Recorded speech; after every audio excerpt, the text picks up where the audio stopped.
everyone. Now we're live. Hello, everyone. Sorry we're a touch late. Happy Saturday. Hello, P. Hi, Happy Tony. night out. Hi, M. P and M. We're always calling C and M. No, it's P and M, C and M. Joy. Hi, Margie. Hey, Samantha. Welcome, welcome. Hi, Glennis. Hey, Thank you Gigi. for greeting for us, Margie, and letting them know that we would be here in a minute. Thank We you. really Appreciate that. Hi, Karen. Hi, Samantha. Yes, your first time here. Welcome, welcome. We're so glad to have you. It is alive. We were a couple of minutes late getting started because I had to run back out to get a pan of water that I always forget to put my stencils in. Just here to watch and visit, not feeling up to playing. That's okay, Gigi. You can play anytime you want. Hopefully you get a couple ideas. Maybe give us some ideas of what to do. Hello, I find watching gel plate play is so rewarding. Yeah. I love it. I like watching people play on their gel plates. We had fun last Sunday watching P&M. Patricia and Mariah play on the gel plates. And let's see. Hi, Christy. Christy, are you home or are you still in the hotel? Christy's house is getting fixed. Hey, Samantha, you made it. Let's see. Joni. Who else did I miss? And we're glad you made it, Margie. The Paper Diva. Ooh, the Paper Diva. Let's see, that teeny tiny picture there looks like Bev. Is that you, Bevy? Did you change your name? I love it. I love the Paper Diva. I can't see that teeny tiny picture. It's teeny tiny, but if that's not you, then let me know. All right, I'm going to grab a tray so I can set some of these on. I've got two over there. I just want one more for over here. So, there's a tray. That's funny, Samantha. So did I. Well, actually, I was sitting here. That's how I have things on my plate currently because I was sitting here waiting. But yeah, there's always a lot of prep with gel plates, right? And there's never enough room because we want it all. I cleared off my entire desk, and I have a huge desk. I cleared off the entire desk, and then I started putting things on for gel plate. All of a sudden, I have no space again. What is we have that? Papers at different levels of gel plate because we always have some that we want to add to, and I usually keep some dish tubs are really great for that. And then to put your stencils in, to put that inch of water in when you're playing. If you worry about that, I only do with texture paste, which is not really something we technically do on our gel plate. Gel plates, yeah. Who knows? Never know. Yeah. So I do have water today. I planned ahead. I had to run get water at the last second. Yeah. Because I always forget. So, little wave. Hi, everybody. Happy to see you. So this month's all about, let's talk about that real quick. Okay. This month's all about is, we announced it last Saturday for those who missed it, and all about, in case you're wondering, is what the month is all about. And we've just always called it that. And we've picked a theme each month, and it started with COVID, and it was like toilet paper rolls or something.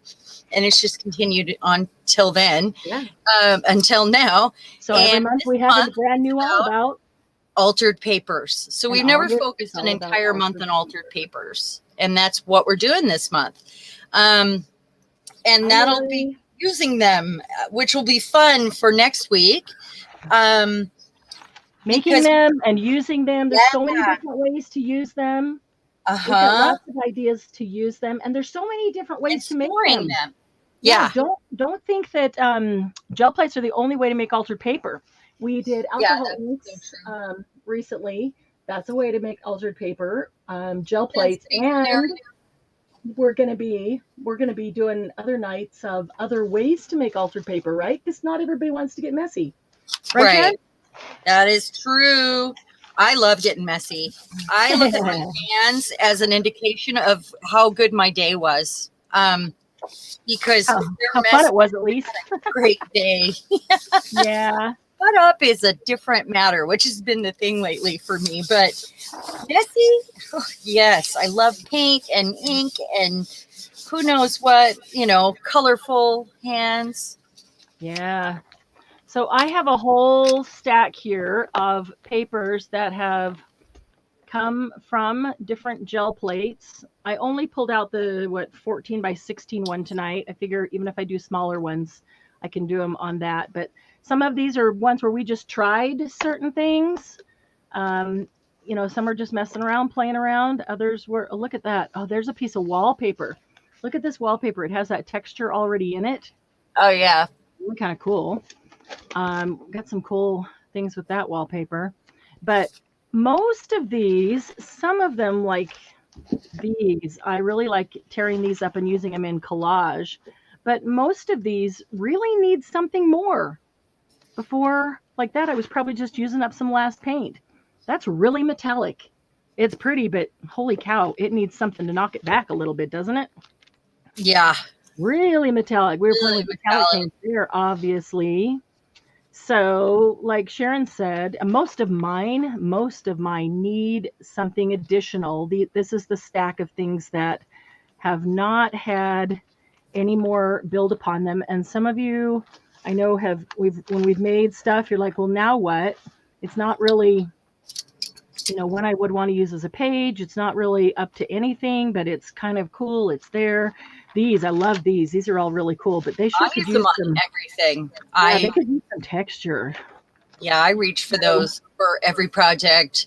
It's book pages and gel prints, and inked pages, and we've made stationery to tuck in pockets of like art and junk journals in the past. But my favorite things to make are definitely painted pages. One of the things we'll be doing is showing how to take these ones that maybe you did one thing on and they need something more, and how you can build on them, how you can do a second and a third and a fourth and a fifth layer, whatever you want to do on them, all with the gel plate. The thing about gel plates, I was thinking about this today, Sharon, I think you'd agree. The thing about gel plates is just don't be afraid to try anything. I mean, try anything with any kind of paint. As long as it's not sharp. Try it. Yeah, well, yeah, it's paint.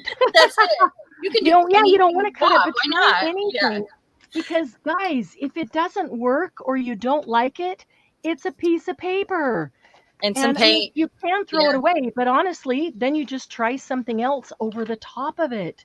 Yeah. It's a piece of paper. Put some paint on it.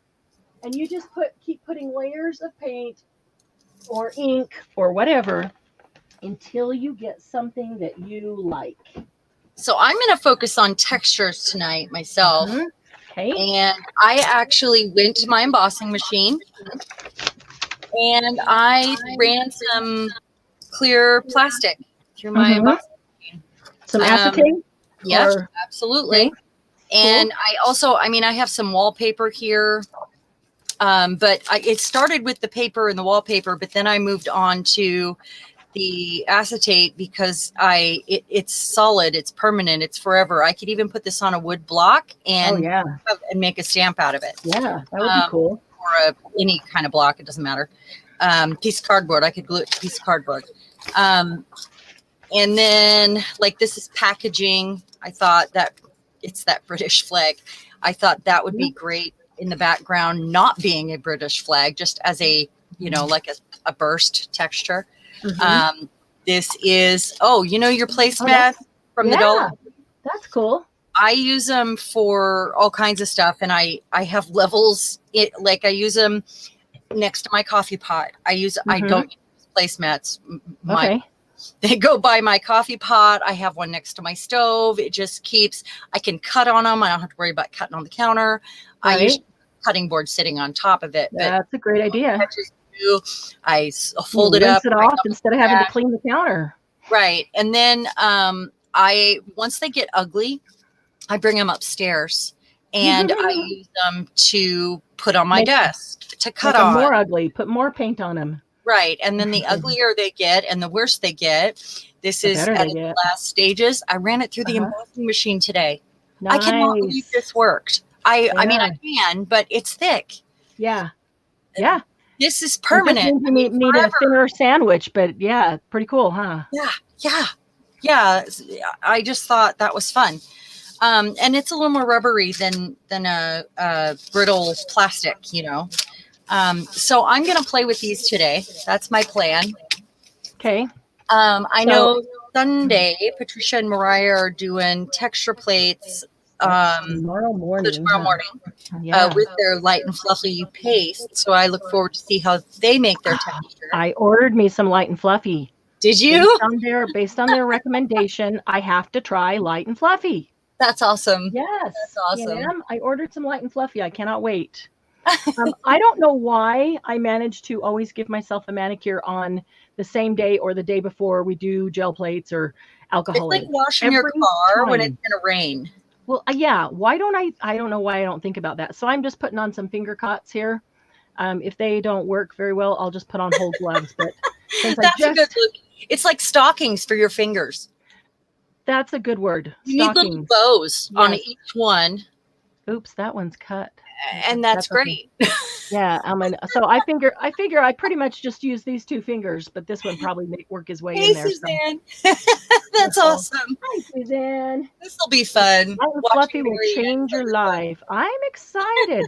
So, is there any other product that the Light and Fluffy compares to? I mean, Light and Fluffy is the one you guys use to make your texture plates, right? Am I remembering correct? Is that correct? To build up the that's the one. Yeah, to build up the designs on the texture plates, make those. It was a Light and Fluffy. Okay, so is there any other heavy body mousse that you found, or heavy body gesso or other medium? Any of my other textures have more of a sharp edge. I know they don't level out or soften up, so that's why I don't think I have anything that does that yet. No, they haven't found. They've tried many and have not found anything else that works quite as well. I wonder if baking soda works, because you can make baking soda paint and it gets fluffy. Yeah. So I'm wondering, because you get it hard enough though. Acrylic paint. Yes, it hardens up. You use it like paint. And it's like a different texture. Yeah. I'm wondering, I've never made it, and I'm wondering if it doesn't do the trick. Because it softens. The edges soften. Right. But depending on, well, I guess maybe if the right amount was mixed in, because when it gets hard, then it crumbles easily. Well, not in acrylic paint. Acrylic paint holds it together. And I hadn't thought about that. If you put it in with acrylic paint, maybe if you've got the right that's an interesting mix. Thought. I think you might need to try that. I think I might need to. Today I did try an experiment. I did mix up some paints. I have Crayola, the big thing of tempera paint, the chalk, the powder. Yeah. And it probably got a little bit of marble dust in it. You could make chalk paints with, or you could, So I actually put some paint that I had to get that fresco finish that I wanted, and did some mixing. So my plan is to just use those paints with black, white, like some raw umber or raw sienna, some browns, and then I'm not pulling out my whole collection of paint. So we're gonna play with those ones tonight. I have so many little bottles of acrylic paint that are partially filled. All right, before I spread this out, I am looking for some pictures that I just set down over here. Where did I put? Oh, there they are. Right in front. Everything is so organized here tonight that I forgot where it is because it's so organized. I'm going to try. Okay, some of you have seen or heard about or probably even done the image lifts. Hi, Jan. Hope you're feeling better. Oh, Jan, I knew you were going to say that. Sharon said stockings. They're nice little stockings for my fingers. She needs bows. And then you can do this. There you go. Yeah. It's The rocket, the fingerettes. Okay, so some of you may have done image lifting before, or you've seen it. One time I did it accidentally. I didn't even know I was doing it, or I didn't know that's how you do it. And it was the coolest. It was the coolest image ever because I lifted it over top of another image, and the two of them did a mashup, and it was way cool. So, yeah, I thought I'd feel like trying some on purpose. That was like last year. It's been a long time, and I've never gone back to that. So I want to try some image lifting. And I know that the more contrast that you have in color, don't need all this extra paper here. The more contrast you have, like dark and white, black and white, the better off you're going to be. So these sunglasses look pretty dark. Let's try them and see. I'm going to end up needing these on all my fingers, huh? They just don't run smoothly over this to rub it in. I could use a dry one to do that. It won't be dry for long. That's for sure. Okay. So I'm going to do a little texture first. And you're going to work on image transfer, right? Yeah, I'm going to try a couple of these. So who's playing with us tonight? Who's got their gel plate out? Or are you just watching? Look at the glasses. Watching the fun. Yeah, does anybody have their gel plate out? Playing along with us. Okay, so the glasses. So I think, seems to me, just like all the other things, if you put something down and then you want to lift it up as a picture, you've got to let the paint dry before you put the next layer on to lift it. So it makes sense to me that this paint has to dry before I put the next layer on in order to lift it up. And where's all my paper to? Here we go. I'm just going to use some. This is pretty. This is really old. This is vintage typing paper is what it is. So it's pretty old and it's pretty thin. That vintage typing paper was kind of thinner back then. I'm going to grab a couple of these and just see if I can help this along drying. I can see wet in it. So I put the dark down, and I did stick my finger on there. I shouldn't have, because I can see the outline of the face. So I should get the whole face, although the face isn't very much contrast. But if you have an image where you have a bigger contrast, black and white, it works quite well, from what I understand. The other thing is, it's kind of hit and miss because some magazine pages will work, some book pages will work, and others don't. It all depends on the kind of ink that they use.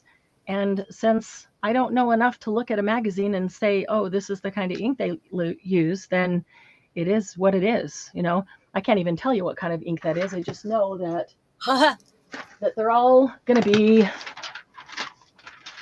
be you know, different based on whatever they use. So I've heard some people say that like In Style magazine worked great, Elle worked great, but Cosmo didn't work well.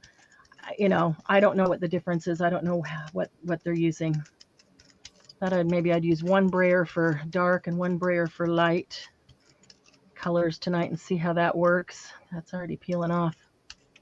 Aw, come on. I'm going to ruin my picture right there. So, Patricia and Mariah are mixing baking soda right now. With, nice. Going to try it out?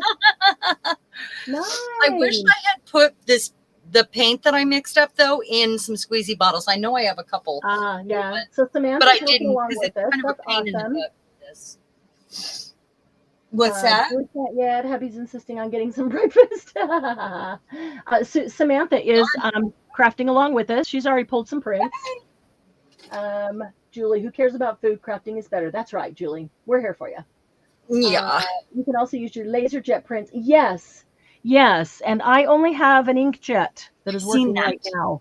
If you have a laser jet printer, you can print out pictures of your own your own pictures right out of your phone or your camera and use those. Those work really well. That would be fun. LaserJet images will work for a lot of things where inkjet won't. We'll see if this even works. Pull this up and let's see if we get some sunglass faces. Oh, we did. So I didn't mix up a bunch of paint because you wouldn't want to pre-mix a whole bunch of tempera paint with acrylic paint, which I've never mixed it with acrylic paint. It's a powder though, and I'm imagining it has like marble dust in it or any of those things that make it a powdery sort of chalky finish. I'm going to put a little more black down here. That might be a little thick. I've got 2 more glasses that were on that same page, I think. Were they? Where did I tear them off? Oh, no, let's do this. Let's try, I'm going to try this guy. That's pretty good contrast, right? The dark and light. Let's see if he comes up. Thought he'd be fun.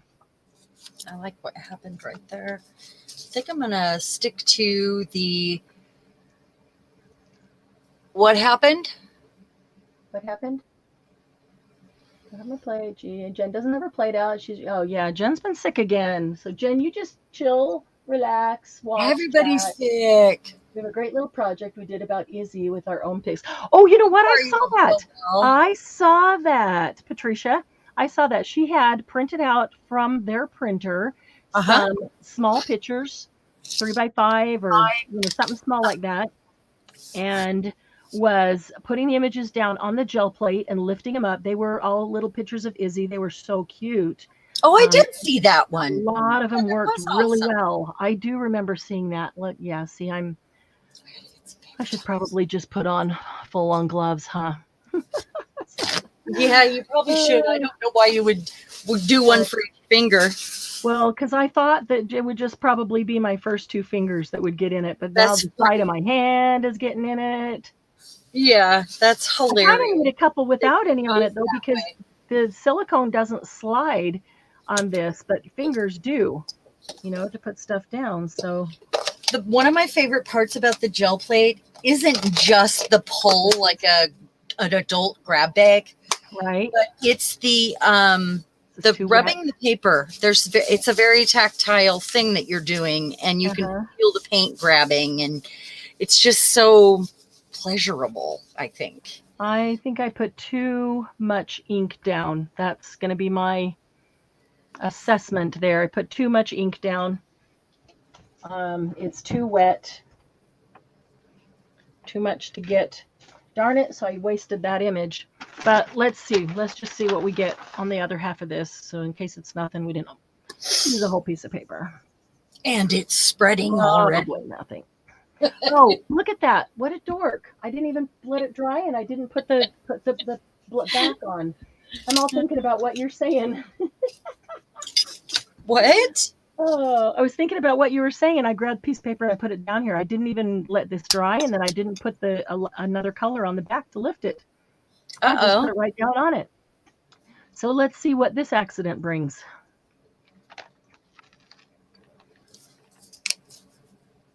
Certainly not a guy with a big nose. My problem is I try to do everything all at once. Like I want to try everything. I want to try every style. I want to try it all right now. I want it all, and I want it all now. And I think we both have that thing in us that makes us you can't do it all fast enough. Yeah. I get a little overzealous here and put too much paint on. I'm going to try to slow down. The same technique with the dark, and just go with the darks, do the textures, and I can try all the textures. That's not a problem. Sure. Just a matter of, let's do this. I'm going to try lifting a few of these images, and then I'm going to start working on layering and using different textures and different elements to layer paper and get different color. Let's see, that was done with, well, hey, Margie. Whoops. You guys keep it clean here. This is a family show. I think I missed something. All the time. Is this family friendly? Yes, this is a family friendly hour. Don't sling poo at my finger sliders. There we go. Okay, this might be cool. I'm gonna let it go down a little bit longer. I'm gonna pull it green this time. Julie, what on earth does Marianne have on her fingers? Julie, they're called cots. C-O-T-S. They're called cots, finger cots. And you could use it if you were counting papers and you needed it to grab the paper. You could use it, anytime you need to protect the finger or get that little silicone grab on the finger. And I thought maybe I could get away with a couple of those and not have to put on whole gloves, because I need to have fingers free to do this, because this doesn't work with them on. Try it that way. If they don't work, I've got some gloves here nearby that I can use. So, all right. So I'm going to lift this one. I think we might get something from this one. This was showing through. Oh, cool. Look at that. This was the military guy. Okay, so now I need to let that dry. And then I need to put some color over it and lift it. I'm going to read some comments here. Eric isn't here. We can't go through me sidewalk expedition unknown with his puppy. Raven may be watching on her cell phone though. Yes, family friendly show.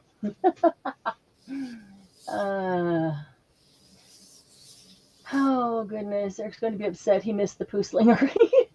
Oh, that's funny. Okay, that looks almost dry. I think I want to do something other than that cream. I'm going to put a tiny bit of look at that.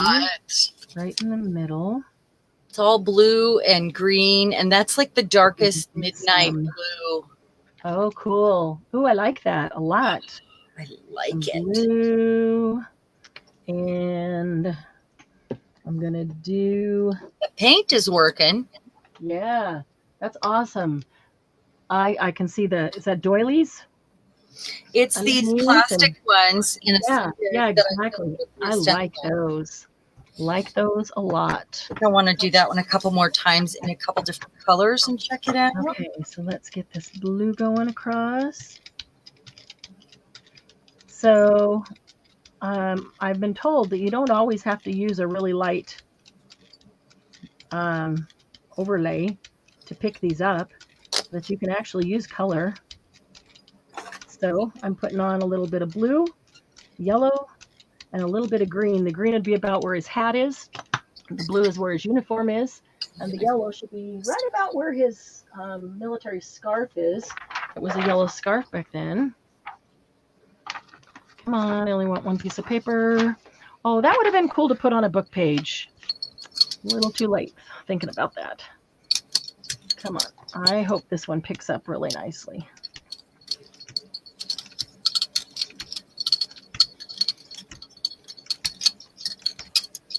Come on, lines. Come on, lines.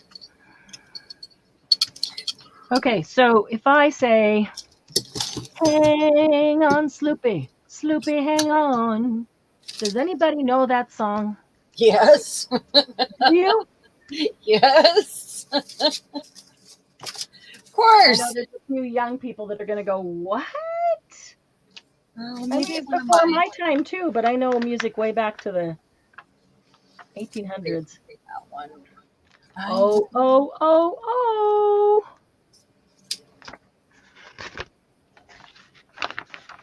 Cool. Can you see our military man? These are kind of hard to see on camera sometimes. Here's his hat. Here's his body and his uniform. Here's his arm coming up here and holding his gun. And there's his yellow scarf right there. Interesting. Okay. Why are you singing Sloopy anyway? Sloopy? Why? Well, because, my dog is Lucy. And so we'll be going somewhere in the car. We'll like turn a corner or something. And I just go, hang on, Lucy. Lucy, hang on. Yeah. Yeah. Always. So I never get past the first two lines, but it's Lucy instead of Sloopy. And so that song is always, always on the tip of my tongue because of Lucy. Kind of funny. Okay. This one is total black and white. So I thought that might just pick up well. But I've never done it with anything other than black or a charcoal or something down there. Let's try putting this green as the base and see if a different color. Patricia, have you done it with a different color other than just a really dark black or charcoal or something? This is something I really want to play with and find all the different things that I can do. I think I've got way too much ink. I'm just going to put it over here because I just fill up the gel plate. I'll pick it up later. It's a giant gel plate. Rarely use the whole thing. Although I do have some pieces of paper that are that large, and it's nice to have a plate that can handle the whole thing. Okay. All right, let's get this guy down. Okay, so Patricia, you got to know that song. Probably Glennis and Margie, I would think. Let's see here. Okay, yeah, Patricia knows that song. Yay. Doesn't everybody know that song? I don't know. Margie, Glennis, the McCoys. That's who sings it. Okay, raise your hand if you don't know that song. How's that? Well, I don't think it's a... I mean, it's not like an Elvis song that everybody knows, you know. Yeah. Love it, round stencil. That's a cool stencil. I do like that one, that round stencil. Thank you. It's pretty Thanks, neat. Candy. That doily underneath it. Cool. Yeah, and you can even do that. She's doing multiple layers of texture in one layer, which is cool. Yeah. She could put down the doily and do a layer of that, and then she could put down the stencil and do a layer of that. And she's managing to get them all in one. Okay, let's see. Well, I'm looking for the ones that have a large opening to play with, to see how many different textures I can get in one. And I've decided the technique I'm going to continuously use tonight and work on is the textures, and then the using a dark color first to get the main impression down. Hey, Lucy. Good to see you. Somebody said Delta strain, and you know what went through my head? Of those spots. I don't want everywhere, just a few places. There we go. That'll work. Huh. That green isn't staying down very well. Either that or I just can't see it. Strange. And then I've got my brown underneath. I like that. That's a really cool stencil. We'll see what happens here. Yeah, I might need to try something super light or metallic. I probably just wasted that really nice black and white silhouette by trying green paint, because I know it would have worked with black, but it's okay. You can't find new things if you're never trying them, right? These are the paints that I made, the colors that I made today. Cool. Those are pretty. And they're all very chalky. Ones that you had little bits left of and mix them, or just took little bits of some that you had a bunch of? Do what now? How did you mix them? How did you choose? I took the basic, the very first shades, and then I mixed in tint and tone and some of the white undertone to give them that pastel chalky under. And I used some of the ones that I had previously mixed where I have like a giant jar of it, or like in my favorite shades. And then some that got out of hand and turned into a whole lot of color that I didn't want that much of. Yes. If you could post it in the group, Mariah, Patricia, but if you also message it to me, I'll hold it up here and show everybody. That would be amazing. Yeah, that way it'll be in the group. Everybody can see it there, but we can show it because everybody will want to see it right now. Then they won't have to run to the group and come back. So what in the chat, how do you feel like it came out? Yeah, that didn't work. But that's okay. That's just now kind of a silver layer to start building on. So maybe I will. Which green did I? Clouds to the left of me, jokers to the right. Here I am, stuck in the middle with you. Very excited. So you think it turned out well? I'm curious as to Oh, when that's it cool. does completely dry. Maybe If I'll it just use white. stays. Let's see here. What am I gonna do here? What do I want I'm to really do? excited now to try it myself. I love a good experiment. Yeah, And that's, nothing I better than a good thrive on experiment. that stuff.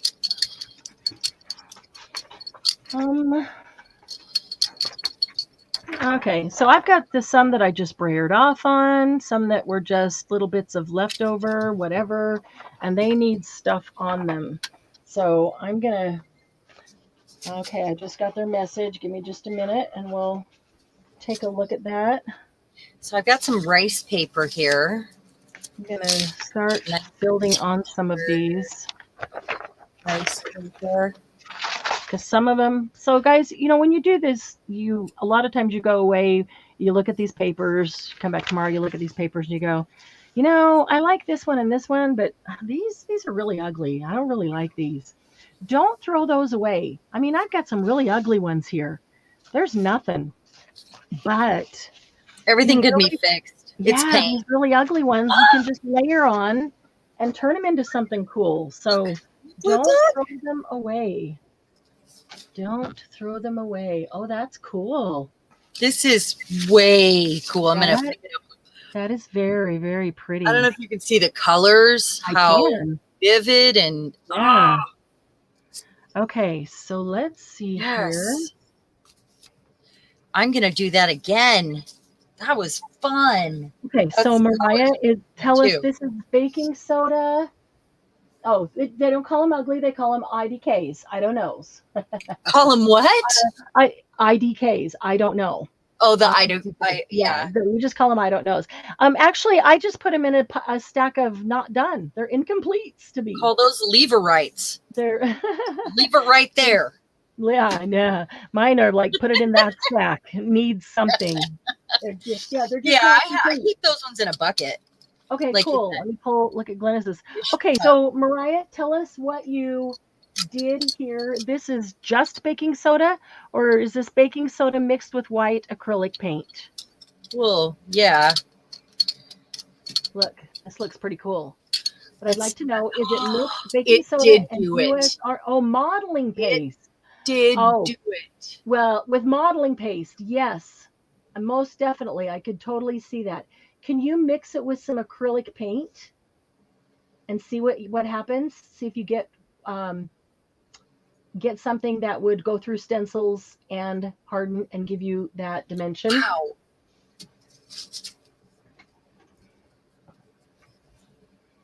Yeah, I could totally see it working with modeling paste. That looks cool. That looks like a keyboard. You could put all the little letters on them and be all set to go. Cute. I would like to know if it works with... Oh my goodness. Okay, I'm going to show you some pictures that Candy and Eric did. They did some this afternoon, and they were playing with alcohol inks. Check this out. Eric is her grandson or her husband? Yeah. Eric is Candy's grandson. Okay, I was picturing her husband, and I was like, really? No, that's Rodney. And they were playing with alcohol inks. Aren't these cool? Oh, wow. That's beautiful. I love the colors, too. Okay. The U.S. Art Supply is very close to heavy body acrylic. Okay. That is awesome. You got some really cool texture. That's really cool neat. Texture in there, Candy. Bless you. Yeah. Oh, yeah. That's where you pat it down and marry them together, isn't it? Yeah. I see it. Nice. That's great. Okay. And then let's see. Was that? Yeah. And then, yeah, Eric likes to pick out the colors and press the paper down and pull it up. He likes the mess. Okay. So these next couple are Glennis's first pulls. That's pretty. I really like let me see if it'll turn, go bigger, because that's gorgeous colors. Look at that. So that's one of Glennis's first pulls. And, ooh, nice. With Alcohol stencils. ink or paint? Paint. Awesome. I believe Glennis is using acrylic paint, right? Awesome. Okay, I don't have any U.S. Art Supply modeling paste, and very budget friendly. I like that. I might have to get some of that. And let's see. So now I'm going to try this one with the same green. So I'm layering 2 of these stencils together. I should have put at least this green in a squeezy bottle. I should have. Hello, Shanta, Ninja Rider. Ninja's in the house. Yay! We always need a ninja. We always need a ninja around, right? Right. I have got a lot of stuff that I just really need to use up. Let's see, but this is blue metallic. I think that's what I want to use is blue metallic. I'm really bad about, I never clean the paint off of my brayers. I just keep using them until the end of the night. I did bring out 2 today. Until the end of the night? Till the end of the year? Well, usually I just let them go. I mean me. Yeah, but I mean after months and months, sometimes the paint is built up so thick that they will hardly turn. Yeah. So I've started at the end of the night, just taking them out and putting them in a dish of water, and I let them sit there for about 15 minutes and come back, and it just peels right off. I did pull out 2 tonight and thought I'll use one for light colors and one for dark colors. Let's see how that works. I should put something on that side too. I didn't put something on that side. So I layered 2 of them here. We'll see if it shows through because it's so opaque, being a chalk pastel base underneath there, but we'll see. So what was I thinking? Or these are like the perfect kind to layer too, really. Yeah. Should have done this one first. I don't know. I'll play with those again, but got some of my homemade stencils out here too. Nice. I still haven't gotten around to cutting any on the silhouette. Oh, Margie's having a storm. She may lose internet. Oh, hope not. We need a storm. Julie's trying to get her husband to craft with her. Come on, John. Come on, John. Craft along. We know you can do it. We've seen you participate with us before. It rained John along, right? It was pretty exciting. Yeah. Nice. Bill came home just in time for it to rain, and it smells so good outside right now. Wow. Yesterday, it was so windy, and it was blowing in all the smoke from the California fires. I had the back door open about a foot for Lucy to go in and out, and I walked out to the living room, and it smelled like I was standing over a campfire. I didn't even realize that the smoke was blowing in until that, and I went, what is going on? Is somebody's house on fire? And then it was right after that Doug texted me and said, you probably ought to stay inside today because, you know, the smoke is so thick it looks like it's overcast and going to rain, and it's not. So apparently they've been talking about on the news how everybody's been having headaches from the smoke. Remember our conversation today? Yeah. That's why didn't that register? Didn't even register. Okay, I'm gonna drop these in water, even though I'm gonna use them again. But just I'm about to finish a medieval style, a Renaissance style journal. Nice. Well, you and I worked on it. I was the one you're working on yesterday at our standing meet. Yeah. Cool. And I'm really excited about it. I'm excited to do the cover and get into some modeling paste, you know. Cool. You know how I like to play with all that. I like doing all that on the cover, not inside, so it can be dimensional. All right, let's see if this picks up. Come on.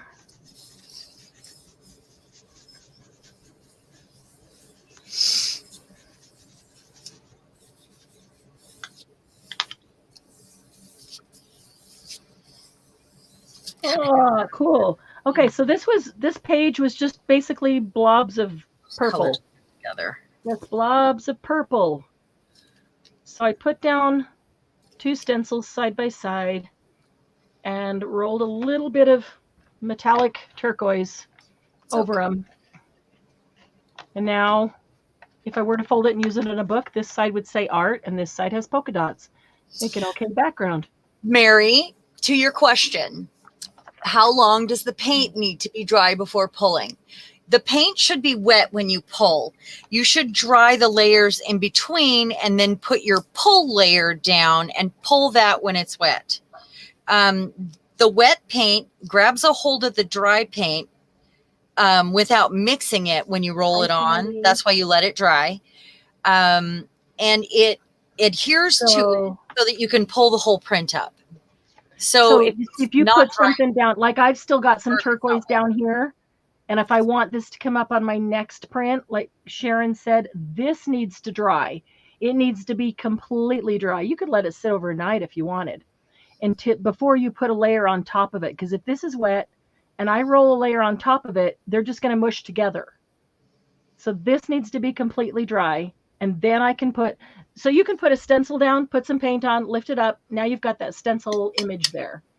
Let that completely dry, and then put another layer of paint on it. But whatever layer, like Sharon said, whatever layer you put your paper on to pull it up, that layer has to be wet. And then it should pull everything underneath it, whether it's 2, 3, 4 layers underneath it. Ooh, is that one that you mixed, Sharon? That's pretty. What? Is that a color you mixed? No, this is just pretty. This is raw sienna. Ah, that's pretty. It is pretty, isn't it? Yes. It's a main mixing component. Okay. When you start to make paint, you want, burnt umber, raw sienna. Mm-hmm. It's one of those. Okay, so I'm going to start with this less busy one right there. And let's see. I'm going to put this over the top. So I've still got some turquoise on the plate. Not a whole lot, but there's a little bit there. So I'm looking for what I might want to pull it up with. I need to let it dry, and then I'll put a color down. Maybe there's not that much there. I need to put a color down over it, and then here, I'll just use this one. I've got a bunch of these that are just nothings. These are definitely need to be built upon. So as soon as this is dry, I'll put something over it. Let's see, what do we want to go with that turquoise? That is really pretty. Maybe, what do we have in yellow? Do we have a light? I need to go through these and combine any that are the same colors. I have I've picked up, bottles of paint from different estate sales, and I've got mine, and I just end up with so many, and sometimes they're the same colors. So I really should just combine them.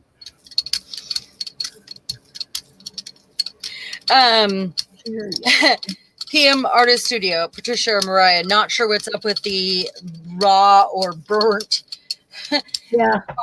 Well, the reason why is because they would, if you are making color from raw ingredients, it would be raw or charred, technically. But it does sound funny. Why can't they get it right? Why is it always raw or burnt? Why can't they get it right? Yeah.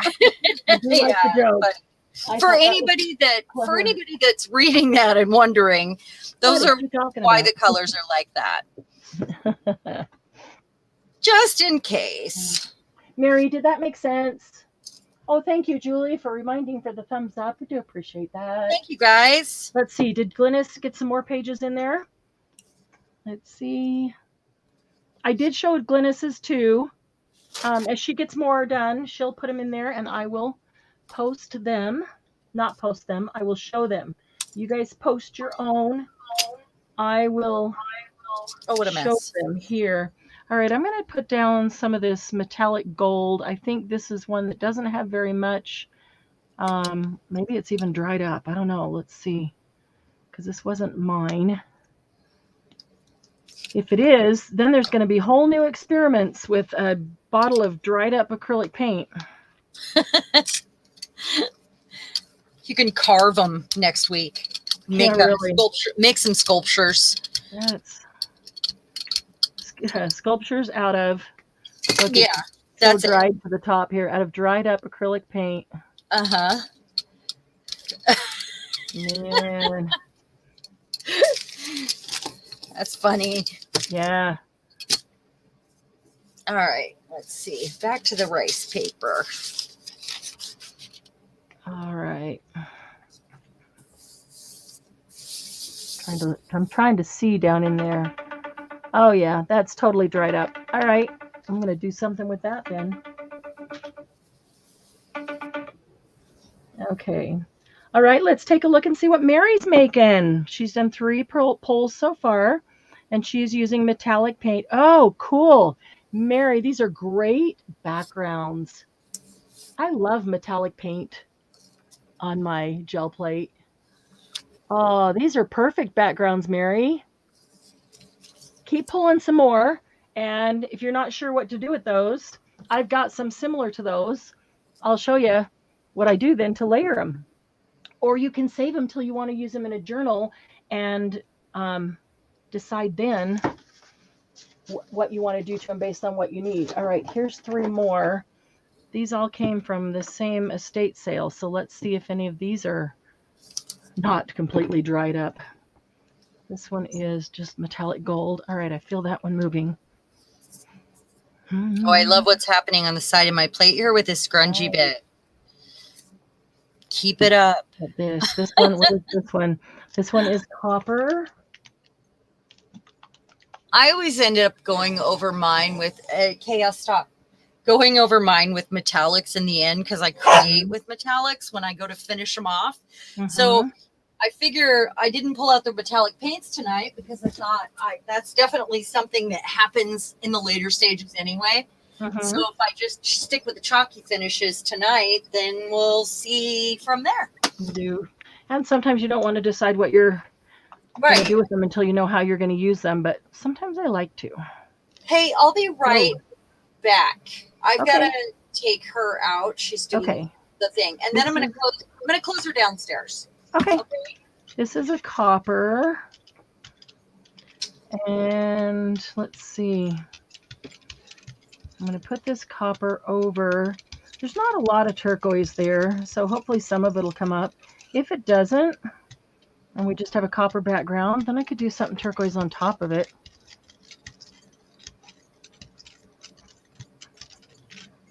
Might even get a little bit of that green around the edges.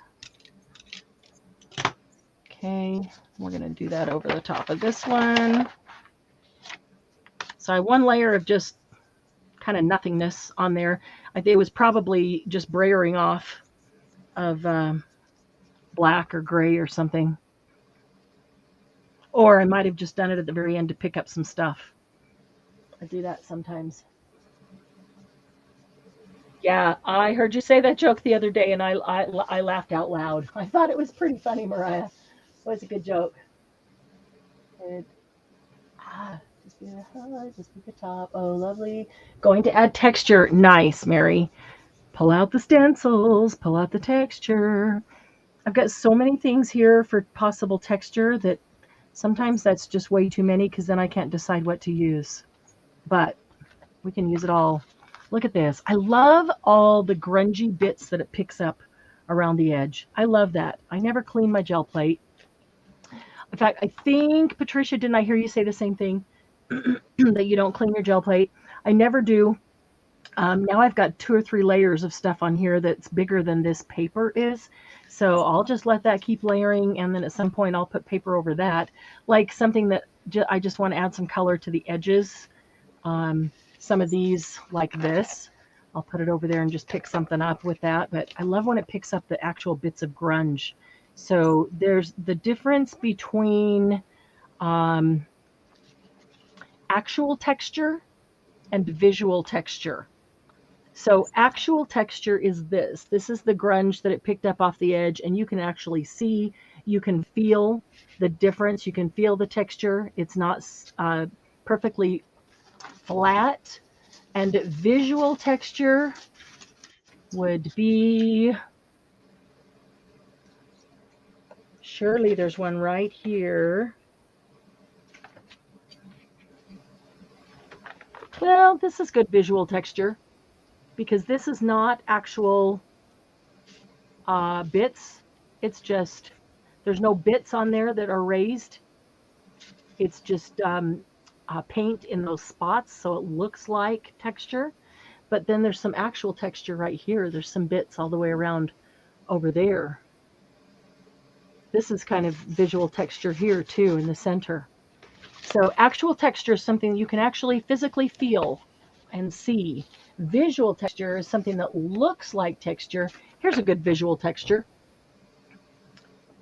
If you feel it, it's all perfectly smooth. It's all the same, but it looks like there's texture because of whatever you added to it. Okay, what metallic would be good with black and yellow? A gold metallic, maybe? I'm just feeling metallic, and I've got all these bottles of metallic that are partially used, so I just kind of want to use them up. Learning too much paint doesn't work. Yes, Julie, too much paint most definitely does not work. You just end up with goop. It sticks to the paper when you pick it up. It raises, so you get all those little teeny tiny mountain ridges there. And yeah, too much paint doesn't work. And you start to get a feel for how much paint is too much and how much is not enough. All right. Got some different paints here too that I thought I might want to try. I brought out some gouache, depending how you say it. Gigi texted me last night and said, "Are you watching Vicki Booten? She's pulling gouache on paper." And no, I wasn't, and I didn't get it. I did get a chance to go in there and see just a couple minutes of it to see what she was doing. But I thought gouache would be a fun. Where's the gold? Where's the gold? Oh, I must have left it over there. I thought gouache would be a fun one to try on the gel plate. I've never used gouache on the gel plate before. You know, you can use your sprays on the gel plate. You know, you can use watercolors. You can also use your mousse, and you can get it wet and spread it around with a brush like it's a watercolor. All right, so that's not something not working. So I'm going to just go a metallic red. And I think we're going to put some great big giant design over the top of that yellow.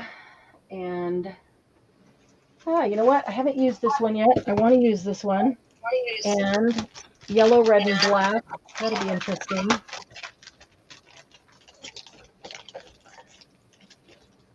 Let's see here. Here's one of the stencils we had at the last sale. This is I think we had this one, didn't we? Or did we? Maybe we did. Maybe we didn't. I don't know. Do I want to put it right here? Do I want to go all the way up? I think I'm going to put it right here. And you could use this as a sunrise, as a sunset, over the water. You could put it up here and get the reflection image. So you create the landscape line right through the middle, and then you get the reflection top to bottom. It's beautiful. Wow. Cool things I you love could do that with stencil. So I haven't used it yet. So let's I put love it and try it. I've been wanting one similar to that, and I started to make one on my Cricut. But that creates a perspective. And if you go with darker colors and work your way towards the center with the lighter colors, it'll really look like perspective. So did you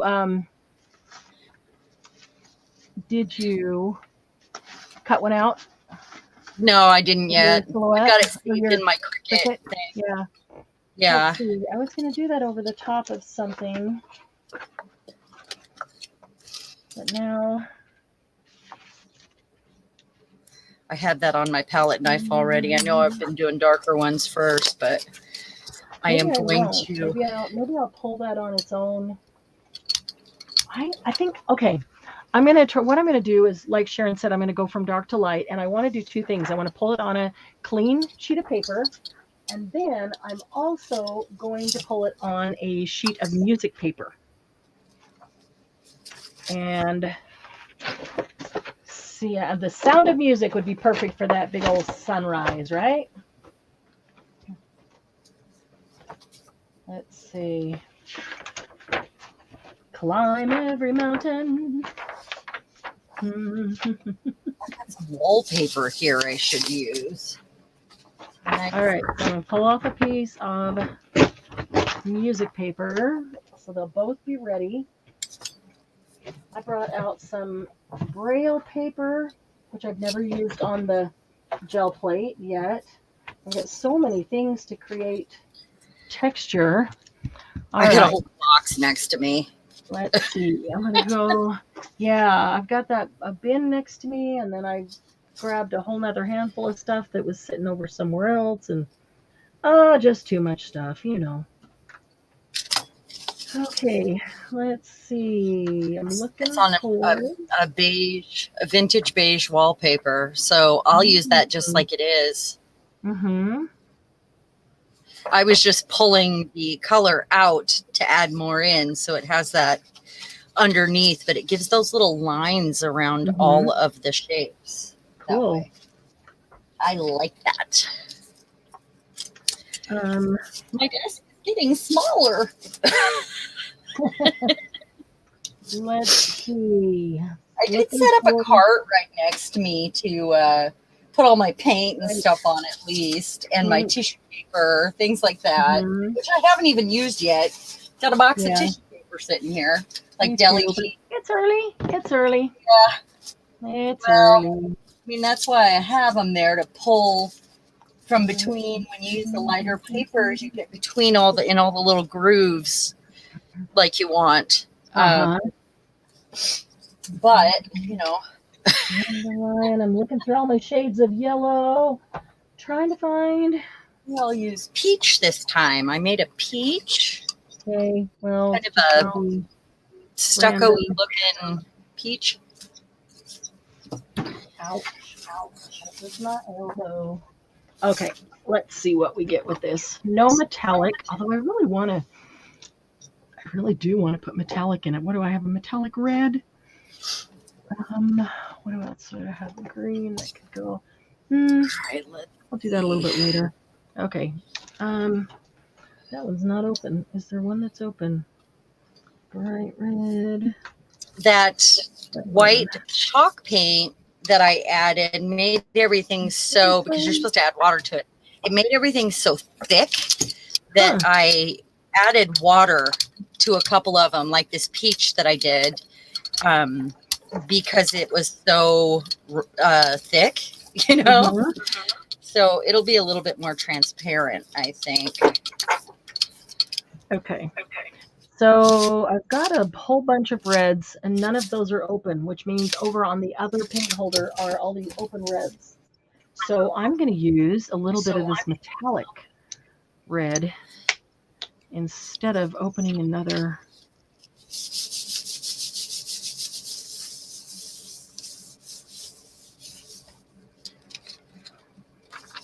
Let's see. This will be a fun experiment on both. Now I just want this to dry. We'll see if those my paints that I mixed here last. That's going to be the thing. Yeah.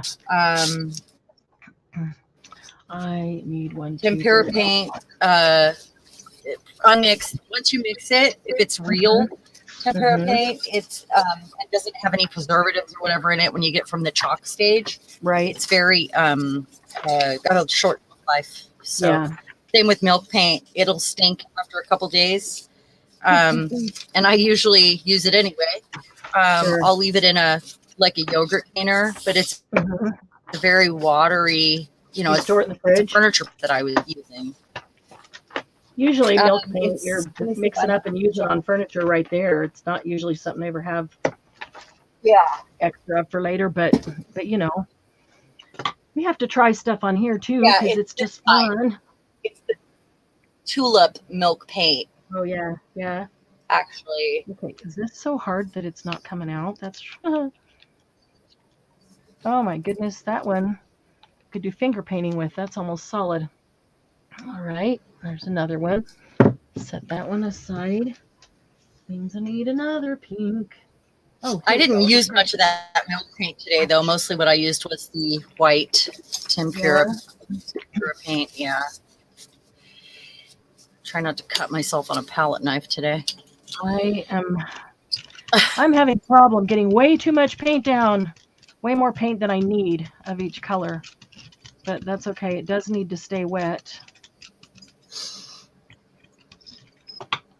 It does need to stay wet. I just want mine to dry. I love the texture that the powder made, though, in the paint, and I can see the difference. Cool. It is very stucco-esque. I need to get some marble dust to make texture pastes and gesso, and it's just good to have in your art room or your craft room for lots of things. And that's one way I would make a paint chalky. It makes it a little bit toothy. Yeah. Yeah. So let's see. I want cream. Okay. And I'm going to add a little bit of yellow up on top here.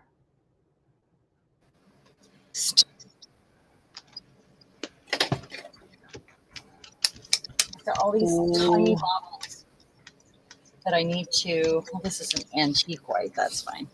That I need to use up. Should have had all those open sitting there so that I could use them quickly before they get dry. Let's see.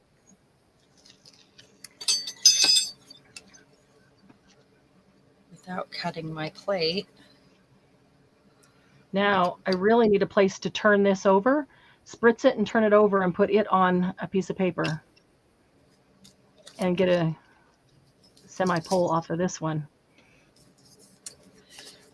Yeah, you do. That's beautiful.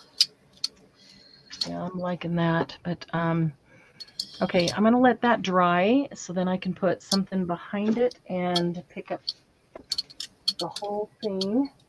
Meanwhile, you can see that my paper was a little, it was a little wet still. I am going to I'm going to hold this one in my hand and try to do this. I'll show you what I'm doing here, guys, and then I'm going to go set it down. But I'm just going to put this paper down and see if I can get some of this up off the whatever it is, the stencil itself. I've got to put it on somewhere where I can rub it. Yeah, there's a lot of paint on the stencil, so I'm going to try to pick some of that up on this paper while this one dries. Oof.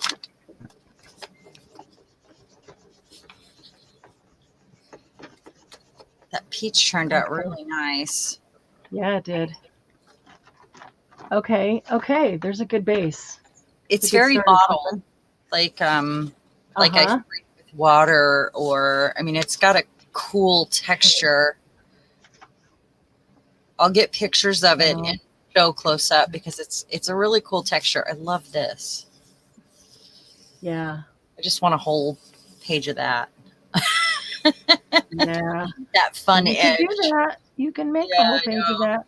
Okay, so all right, so Mary let the base dry and then she used black to pull it.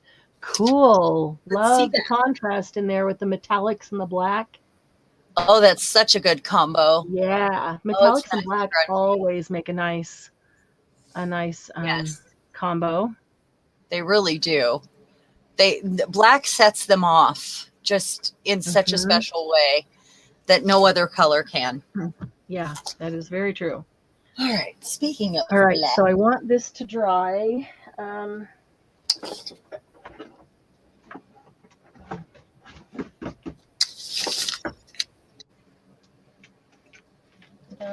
didn't even yet. Oh, shoot. I wish that I did, but let's see if I can reach this.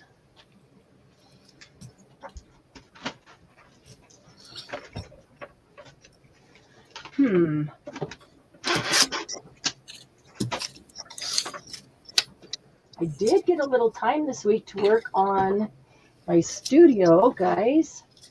No, you've been waiting for us to get these done, and I got quite a bit of time to work on the store downstairs, so that's awesome. Doesn't help that I got 4 shipments in to add to the chaos that I was trying to organize, but hey, that's okay. It's all stuff we've been wanting and waiting for. I got to work on mine too. Nice. Yeah. Okay, I'm going to help this along just a bit. In fact, I'm going to put it on high and then cool. I just want the air. I don't need hot air. I just want the air movement to help it dry. It's a little thick, and I can see that, but it's a little thick. But it should make for a very cool pole.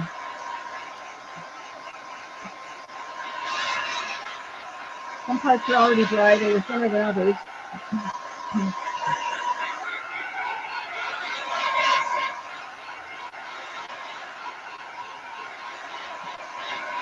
I haven't used a purple.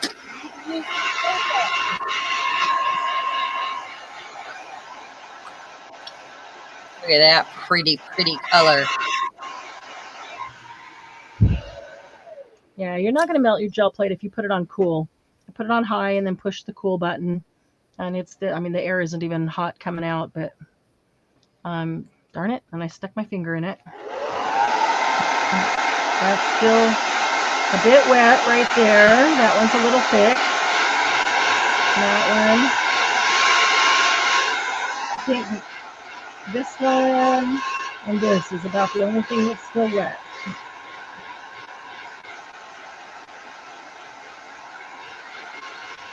Very grape. It's very grape Laffy Taffy. All right. This color. That's what it looks like to me. It looks like Laffy Taffy? It looks like grape Laffy Taffy, yeah. Oh, yeah. All right. I think I am going to do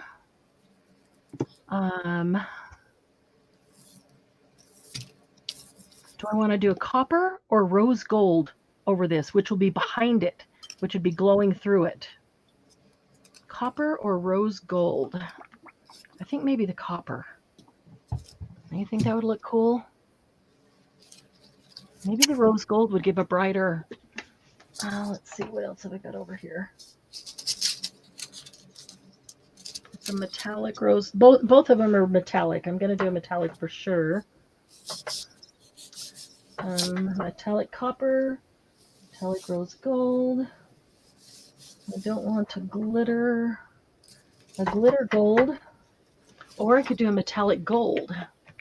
Metallic gold, metallic copper, metallic rose gold. What do you guys vote for? I have metallic rose gold. This one is metallic copper. Choices. I know. And then I think there's still some in this one.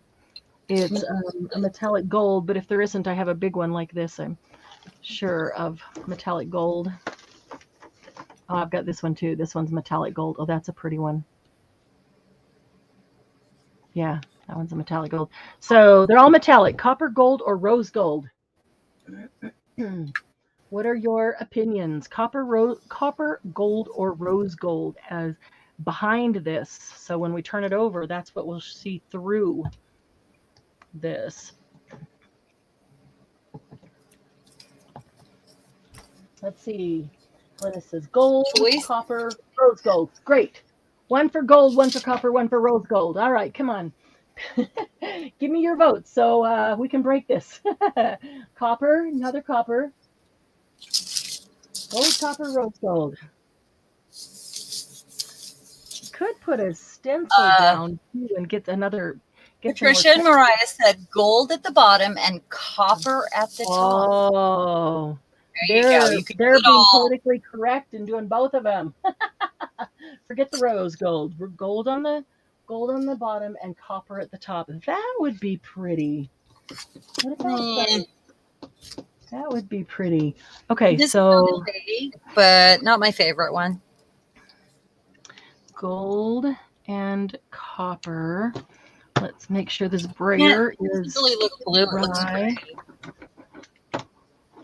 It's pretty. Yeah. Enough. Yeah. Some of the stuff is peeling right off my brayer, so I'm just going to take it off right now. Since it's peeling off so easily. Just as well. I'm just adding the colors on so they'll come off in a bowl. Cool. Just some grunge. Normal copper, copper, golden copper. Okay. All right. Julie says that's a lovely pattern, Sharon. What's that? Julie said that was a lovely pattern. Thank you. That you had. Okay. Let me see if I can get some layers in here. All right. So we're going to put a copper at the top and a gold at the bottom. There's already a little bit of copper here on the bottom and out here at the edges and even right there. And well, there's some copper everywhere because there was copper on the last one. Hey, so Judy. There should be a little bit of copper interspersed here and there. But then the gold should be dominant down here. That'll be cool. And the copper, hi Judy. Copper up here. Let's see if that's enough. Usually I put on too much. It's never a problem is there enough paint? It's usually how much of that could I not have used? How much too much? How much extra did Marianne waste that she didn't have? Never wasted. I always put it on something, but I just tend to put down way more paint than I need. I don't know why.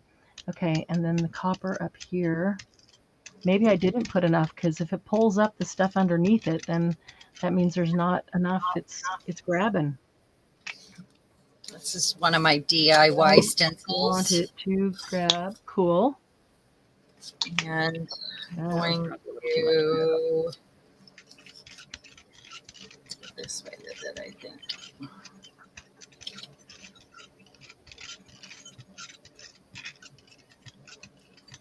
Okay, we'll get that gold and copper mixed right there in the middle.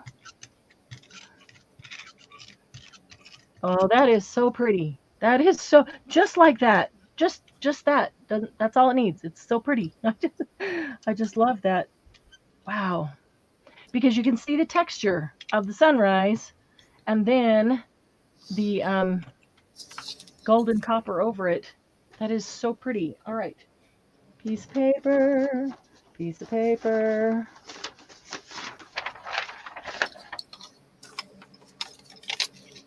And then I think I'm going to use, let's see, another texture here. Oh, maybe that one. Did I do a large one? Or maybe that one.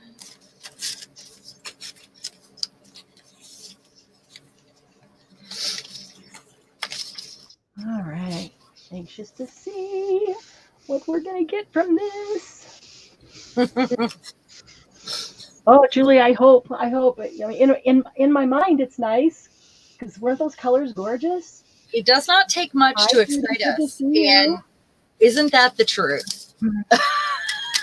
Did you see Judy? Judy is here. Yes, I said Oh, we okay. said hello. Yeah. I thought maybe she didn't hear us because she. Good to have you here. Yeah. Okay. Now I need to let this dry a bit. You can see by the wrinkles in my paper that it's actually quite damp. So there's quite a bit of paint on there. I want to make sure it picks up the one underneath it. So here's the thing. When you put this paper down on your wet layer, and the only layer that's wet is the last layer you put on, right? Everything underneath it is dry, but I want it to pick up the wet layer and all the dry layers underneath it.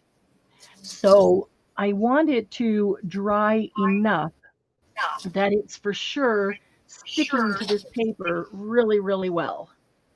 And that was a fair, I didn't have quite enough. I put a little more down, and so then it turned out to be a fairly thick layer of paint. So I want to let it dry a bit, because if I just pick it up, odds are I'm going to get a lot of that gold and copper, and it's going to leave a lot of our burst down. But if you let it dry, it'll have time for everything to adhere to the next layer. The dry one to adhere to the wet paint, and then the wet paint to adhere to the paper. And then when I pull it up, it won't just be the paper pulling up the wet stuff that was right there stuck to it. So you could actually put this down like this, and you could walk away. You could go to bed. You could come back tomorrow, and then you could pull this. It'd be just fine. Once you've got this down while it's wet, that's what's important. How long it sits here and dries is not the length. You know, you can't go too long, I guess is what I'm trying to say. You can go too short of a time, but you can't go. I've never left one. I mean, I've know people that leave them, but I've never left one. And I would think that there is some sort of a time limit on how long. I mean, if you pull too soon, if you pull too soon, then you don't get all your layers. You don't get what you want. But if you let it dry and then you gently pull it up, and another thing is when you pull it up, don't just rip it up, but take the edge up and then peel it back. Did not work. You're kind of rolling it backwards. That makes a difference on how it comes up. Candy, that is cool. Candy just pulled a Coke ad. Look, can you see that? Better with Coke. Everything's better with Coke. An old Coke ad. That's cool. I see the Coke bottles. Oh, yeah. Nice job, Candy. That's sweet. I like that.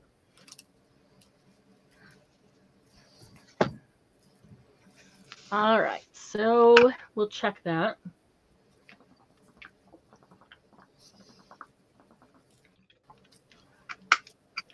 Need a little water. And then let's check it. This stencil has about had it.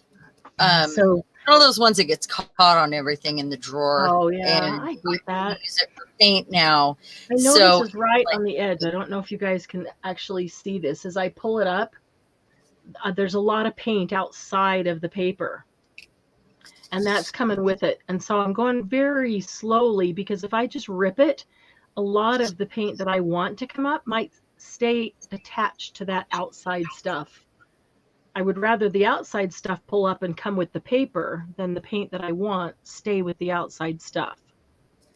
And then this is what I mean by rolling it back. Instead of just lifting it straight up and just lift up, rip up, grab the edge and then just roll it back. That metallic is gorgeous. I love metallic on this tray.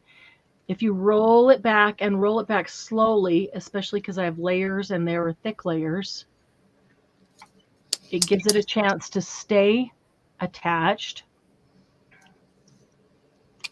Oh my goodness, I'm so excited. I'm so excited. It's funny. I have your stencils out, Patricia, Maria. I have them right here on my desk. Oh, I've got them too. But I was thinking that I wanted to coat them first so that they would last me forever. I don't want to ruin the paper. I was thinking maybe I wanted to spray them and give them a good coating. Okay, so look at this. There's still some of that turquoise from before. It's mixing. It's that not was dry. art. polka dots, just a little bit. And then you can see our burst. The lighting's not so great there. There you can see our burst with the colors starting from the metallic red all the way up to the yellow. And then behind it, the copper on top, the gold on the bottom. And it picked up a strip of the green from earlier because that went all the way to the edge. And the images that I did before were only picking up right out of the middle there. So we've still got all this stuff around the edge we can pick up with more, add more layers. And so this texture over here, this is part of what I was saying was attached to the plate around it. And as I pulled it up, it starts pulling up from the plate around it. So either it's going to pull from the plate around it and come to this, or the plate is going to stay attached and it's going to pull it off of here. And I don't want it to pull off of my print. Yeah, it does. So thick it looks like a skin.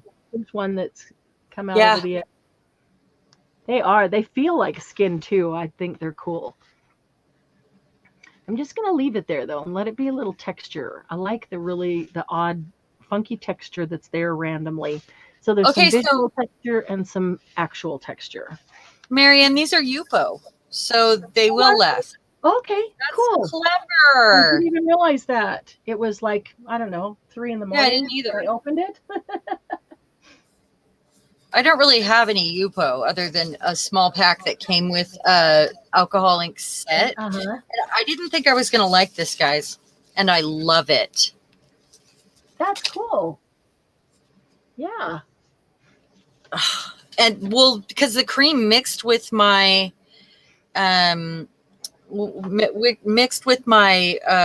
reddish stucco color, and it wasn't dry all the way, and it kind of mixed with it, but it made it some cool. So that's okay. Yeah, it's got some really cool texture. And look what it left behind. So excited. Do you guys want to share with everybody, Mariah and Patricia, do you want to share with everybody how, you made texture plates and you're going to be working with them tomorrow morning, but then I know that these are stencils that are images of your texture plates. Do you want to share with everybody how you did that? Look at these cute things. They're miniature. Their texture plates are large. I don't know, what are they, 8 by 10? At least 5 by 7. 6 by 8? I don't know. They were large enough though. And these are just miniature stencil versions of their texture plates. Cool. Yeah, I can see that now. That's a plastic paper. Okay, so I'm going to set this one over here to dry. And let me think. What do we want? Oh, I know what we need. Just some of these that just need some things added. That would be some good place for that navy again. Some of those. Okay, so that was blue. What was that? Was a metallic red. Let's see, some copper. That yellow was really pretty on there too.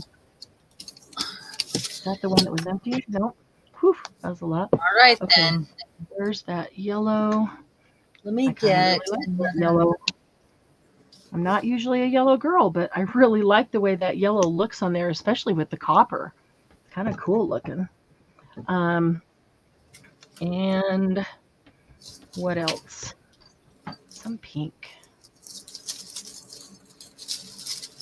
Oh, look at that. A big old glob of pink. Go ahead, come out, and I can just pick it up and throw away the glob. Oh, I don't want to get my fingers all full of paint.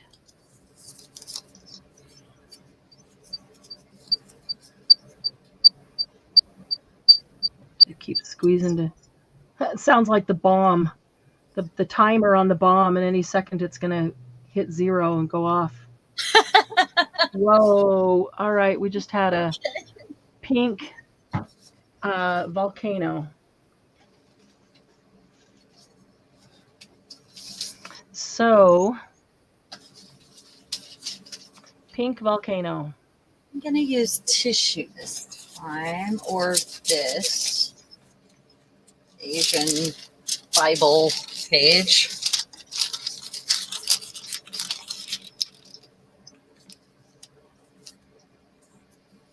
And another one over the top, maybe.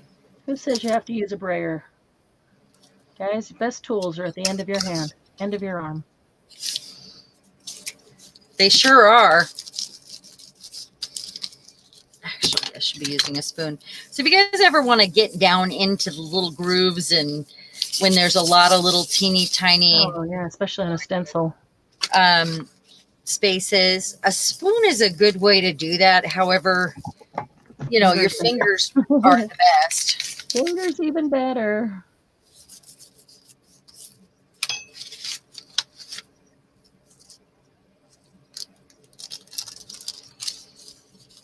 I chose this one because it's got the same sort of wavy lines. Oh, yeah. Mm-hmm.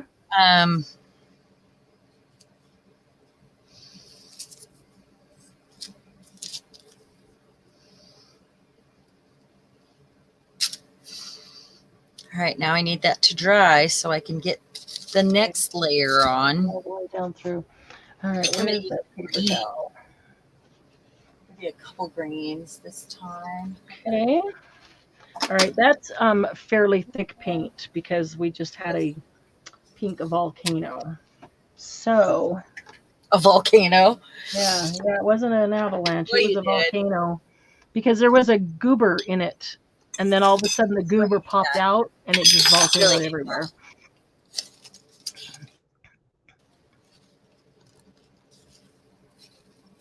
I always take apart my, okay, I'm reading these. Those are very cool stencils, says Lucy.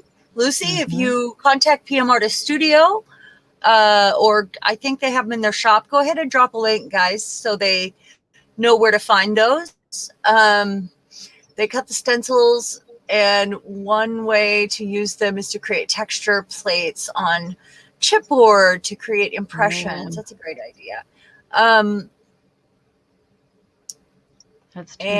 let's see, the ATC size is great for tags, smaller journal pages, and just small areas on collaging. I use them all for collage anyway, so they always get torn up no matter what. I mean, I rarely use a page whole the way I use them. That's just, I will sometimes take one and add to it with all the right colors and that I want and texture, and then use it whole folded in a journal. I do have something like that. It never sits there whole because it's all part of it's always covered, so it's just kind of the colors or whatever peeks out. It's a great base for an art journal if you're going to. But then the painted part mostly is done.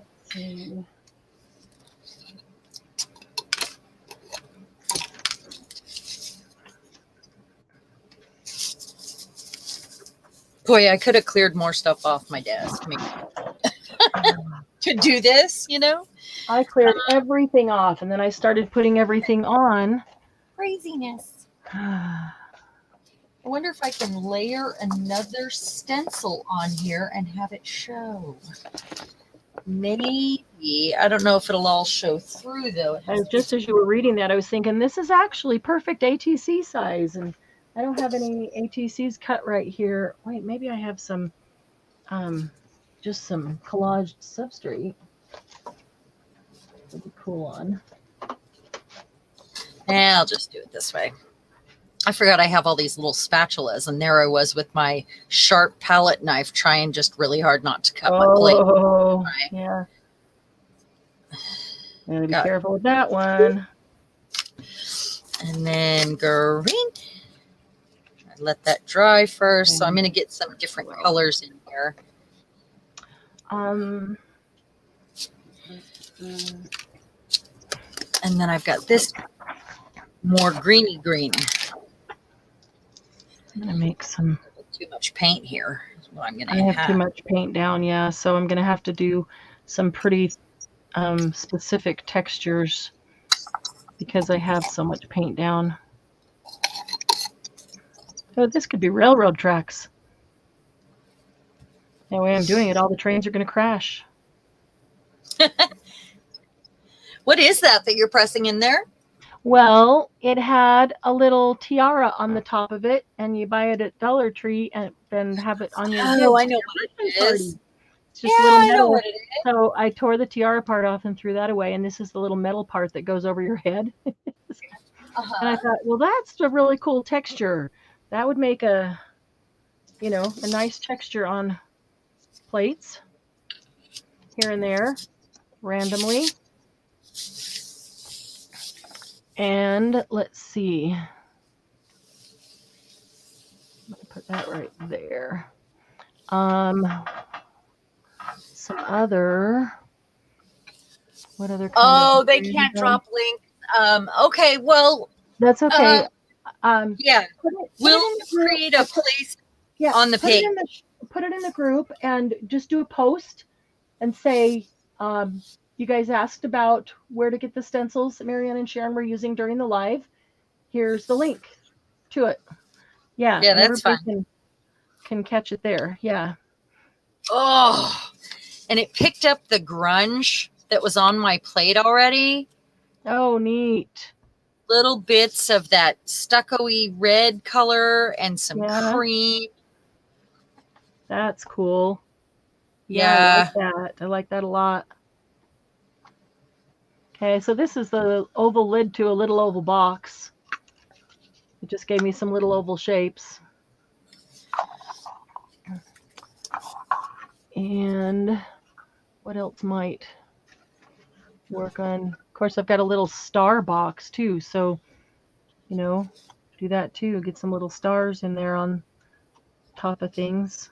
You want to see something funny? Like cookie cutters, but I wouldn't use cookie cutters because they'll cut your plate, guys. Use cookie cutters. This is a Christmas ornament. It's like a paper mache star. Oh, yeah. Yep. Or like some sort of an ornament. And I thought it would be great to build up gel plate layers on to make something to hang in my room here. Yeah. It gave me ideas about another project we might be able to do to put in our art space. Something similar to this, but collaged.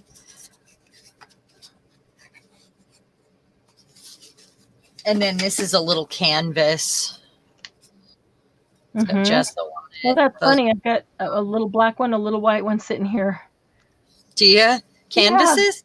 Yeah. The little tiny 2-inch square like that, or 3-inch square, whatever it is. Thought it might be cool to pull up some grunge with it. Too dry. That is too dry.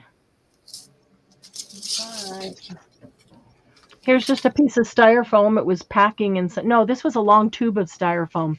Something came inside of it. And so I just took scissors and just snipped it into circles. They're uneven. Doesn't even matter because, just going to put down a side. I also have my favorite fan. It broke. Oh, no. But I thought, what a great way to get some texture in. Yeah. So I'm going to play with these a few more times and maybe I'll try those next. Let's see. I want to get some different colors. Okay. A lot of this is drying, so it's not picking up stuff, and that's okay. I want it to dry so I can put a layer on it and pick it up. That's a lot of texture on there. Lot of texture. That's okay. What else have we got? Oh, another. Did I drop it down there?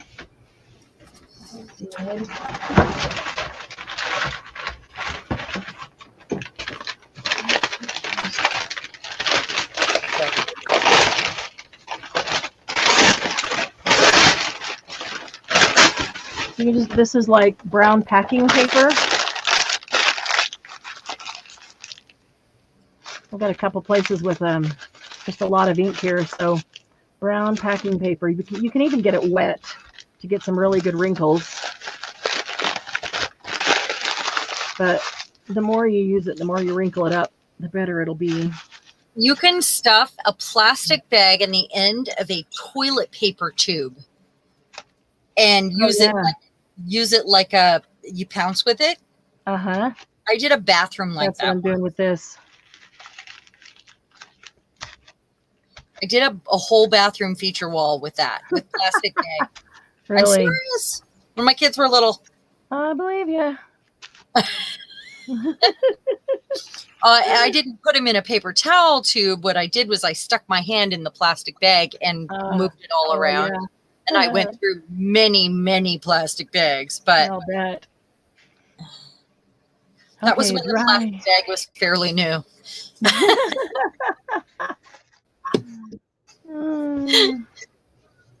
All right. So Candy did a Santa Coke ad. Candy, do you collect Coca-Cola stuff? Curious? Hard to see the Santa in the top left, but the little boy in the center. Oh, yeah. Wow. The little boy in the center came out great. Oh, I see Santa. Oh, I now see that I him. look on the screen. Yep. The little boy turned out great. Yeah. All right. And here's a couple of Glynis's. Did anyone see my last post of the texture plates I made? What'd you make them out of, Julie? I didn't. Look at Glynis. That's Let's cool. see that. I recognize that stencil. That's cool looking. Very neat. Look at that. Greens. Oh, that's yellows. gorgeous. That's pretty. That's gorgeous. Huh, I like that. And even where the stencil is, I can see the remnants of the paint from previously. That looks cool.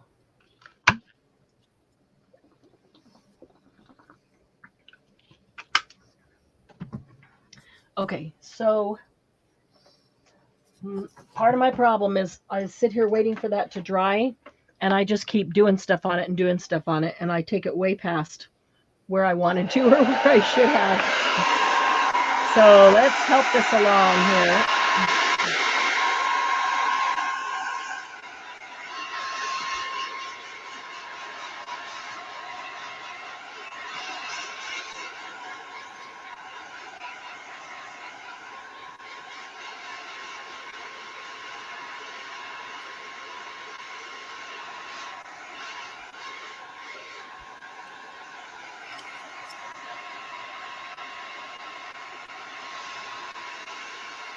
This line right there. If you just came in, I don't want heat. I just wanted air movement. So I put it on high and I pushed the cold button. So let's see. I also like doing metallics on black paper. I need to put something down over the top of this to pull the whole thing up. I think just a light rose gold, it won't detract from all Julie those said, colors. "Don't melt your plate." See, I figured somebody didn't hear before, so I'm telling you, I don't want heat. I don't want heat. I just wanted air movement to help it dry, so I put it on high and I pushed the cold button, so the air was cool. The air going through there over it was cool.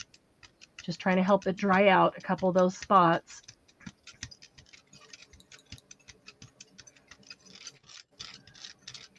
Okay, so putting this down. This is why I like to have more than one plate out. While this is drying, I could be doing something on the plate next to it. I've got a plate of every single size, but this was the one that was handy right by my desk. The others are, in a box over there waiting to get to their new home, which is across the room, just not on the same shelf that they were in. I even brought in, I painted this a long time ago, and it was supposed to go at the top of a trellis, and it still hasn't made it to the top of that trellis. It's been sitting on my garden bench for a long time, and I thought it might be fun to press in. Oh, yeah. Get that image. Because it has that Renaissance sort of look. I'll have to repaint it, but that's okay.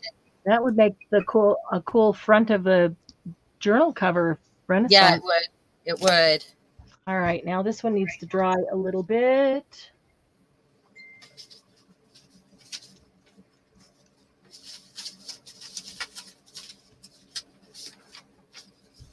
Hi, Debbie. Hey. I'm sure you're working on one of your albums, but you could say hi. Hello.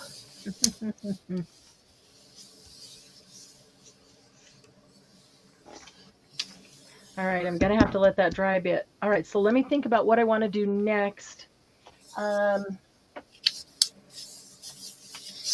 couple of things. I'm going to do some layering on some of the ones I've got that just need something else added to it. Maybe I don't need to add something to that. It's already got that stencil underneath that roll off. So that looks okay.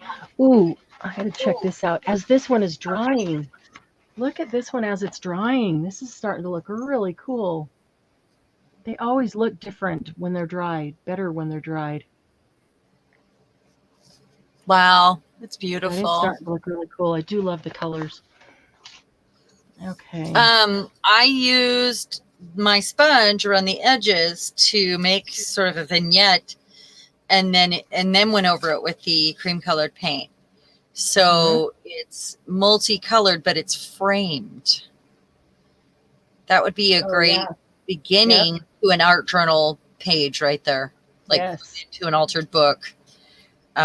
Because I have one. I don't remember if I did that one if I started that one on camera, but when I feel like I don't know what to do, I take that altered book and I just start gluing gel prints and altered papers into that book. Tip. Use first. If you have favorites and things you think are done, even if you think you might want to use it at on a future project later, it can't hurt to glue it down and then tear it out later. So you can get them all in one place. Good for storage, good for when you think they're completed, or, you're not going to want a gel plate on them anymore. And get them in one spot in an altered book or a composition notebook or, Yeah. I mean, beyond binding them. Candy likes just old Coke stuff, old Coke stuff, but she doesn't really collect it. Those were just two ads on the back of a couple of Nat Geos. Patricia uses multiple plates when she has to wait for things to dry. I am totally with you.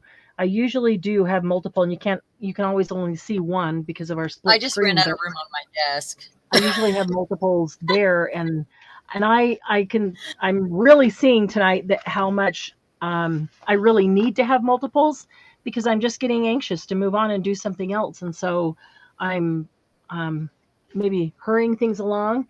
Okay. Can you see all this cool texture in here? Yeah. Yeah, I can. All those little things. What's that from? This is the one I just did all those things on, like that headband and the top of the oval thing and the top of the star thing, and all the things. Just up my plate with this. Just a whole bunch of them, and I just kept playing with it because I was getting anxious for it to dry. So, all right. So let's see. I'm gonna put down cringy here something with my leftovers. This one's sitting here open. Cameo pink. Kind of looks dry because it was kind of open. Nope, it's not dry. Huh. So I think I want to try this one now, actually, and the fan pieces. I think that's the goal. I'm trying to use up a lot of these ink or these paints, not inks, that are not full. I'm trying to use them up, and some of them I've never used before. Like I said, I picked them up at estate sales or something, and so I'm just going to put down some colors maybe that I haven't used. Try some different things. I came to a conclusion. I usually use a lot of really colorful things to do a gel print. And then those end up staying in the box because they're not colors I would use on projects that I'm currently doing. You use more neutral colors on projects, but when playing on the gel plate, it's really fun to use the bright colors, isn't it? It is. But right now I decided tonight I mixed those colors up thinking, okay, these are colors I'm going to want to use in the journal project I'm working on right now. Okay. So that's kind of how I decided on the elements that I chose for texture tonight was, hey, that really goes with what I'm working on right now, All right. That was my goal. I'm not usually I don't usually think that far ahead, and I just make, and I have a couple bins of them. And I think I just wanted to customize some tonight geared towards a project. Yeah. So I just put down some of that. It's called Cameo Pink. And I've still got multiple layers of stuff on this plate in multiple places. And so I put that, then I put this stencil over it, and now I'm just brayering over the stencil. And because the paint is starting to dry, it's sticking to the brayer a lot and pulling up. And I'm loving that it's pulling partially up. A lot of them, some of them are all the way up, some are partial. Just, yeah, kind of lifting that ink up. And it's very like peeled paint, aged vintage peeled paint look of that coming up. And then I'll put another color down over the top of that will fill in any parts of the hearts that have lifted up. Let's see. Hi, Debbie, working on the mini album. Yeah, I know. I have a huge desk. When I started this reorganization, How did we run out of room? Huge desk, and I always have stuff all over it, and I cleared the desk off completely tonight. Then I started bringing over to the desk all the things that I wanted to use tonight. Yeah, and all of a sudden I'm out of space again. Yes. Yeah, all of a sudden I'm out of space again. Just happens, doesn't it? I know. All right, let's see. I tried gray. All right, so now I'm going to put some metallic gold over the top. So these hearts. Look at this darker green. Gold in them.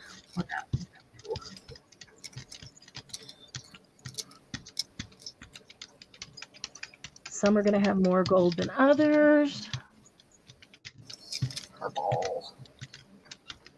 I wasn't successful with the purple yet. I think I like the brown and teal ones the best. So maybe I have to stick to those nice shades. And brown and pink and brown and teal. I do like that. Yeah.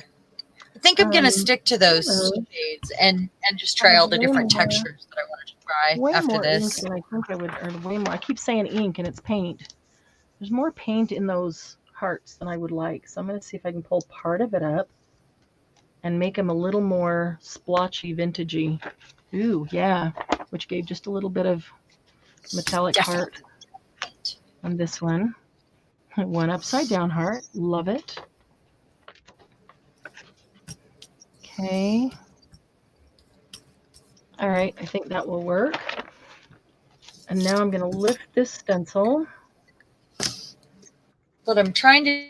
Oh, darn, it's pulling up some of the pink, too. I didn't want the pink to come up with it.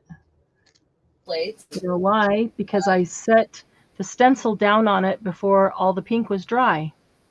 And so the pink stuck to... I could peel it off here and get that skin. The pink stuck to the stencil because it wasn't... So what happened? I'm sorry. Right. Well, I put pink down, and then I put the stencil down over it. And the pink all of it wasn't dry yet. So where it wasn't dry, as it dried, it stuck to the stencil. So when I pulled it up, it pulled the pink up here. I didn't want it to pull the pink up. Hi, Tina. Good to see you. Hope you're having a good week. All right, so I need to let this dry a bit. And then I need to put down a color over it and pull the whole thing. So let's see. Gold, metallic gold, and pink, and what? Metallic gold and pink and, I don't know, purple, blue, cream, white. Nah. I'm feeling color today. I don't know why. I'm always feeling color. Or a mask. To make it like a place to write. Oh, yeah. And in the event that I would keep these whole, that's kind of what I'm going to have to go on. So we'll say I fold them up, make some stationery with them. That would be kind of nice. I wish I had more stencils that had giant holes. It seems like I don't. Yeah. Yeah, I thought I had a lot of giant holes stencils, and I don't either. And I don't know. Maybe when I was know I have some that I made. Let's see. Where are How about try picking this up on feathers? Black. I'm gonna do this. I'm gonna see if I can pick this up on black and get the whole plate. You ladies understand why I'm looking for stencils with giant holes so I can get another texture inside those spaces. That's my plan, at least. Yeah. That way I want to do if I can find one. So that's why I keep using this one. Okay. Try it again. So we're going to do, in August, we're going to do additional ways that you can make altered paper. Maybe using gel plates is not your thing, and maybe you'd like to do some altered paper. You just don't want to get in the paint and do gel plates. So we're going to right now that doesn't like to get messy. We're going to do additional ways, other ways that you can actually make altered paper that don't require getting messy. Mm-hmm. And then we're going to do a number of different ways to use altered paper. All of you have used altered paper. We've been using them as when we make tags, when we make collages, we make pockets, all those different things. But we're going to try to throw in a couple of new things that maybe you haven't done, or haven't done quite the same, or haven't done in a very long time or something, right? A couple new ideas maybe of how to use them. You could keep a list. This is another thing that an art journal is really great for. An art journal doesn't only have to be for making fantastic art pieces inside of it. It can be a really great place where you test all your inks, and so you. I think we talked about that last week. Yeah, you can. It is really chalks. You can test your, some stamps. You can have a page where you write down ways to use altered paper. You can have ways to make altered paper, and then on the other side, ways to use altered paper. And then every time you see a new idea of how to use altered paper, write it down, because I was, as I was organizing, I came across a little bin that had a bunch of things that we had made last year. I had totally forgotten about all these things that we had made. And I'm like, wow, it's been forever. We haven't made those kinds of things for a long time. I'm like, gee, you just kind of forget, because there's so many things to do. So many things to do that we can always go on to something new. We could always do something new and never repeat.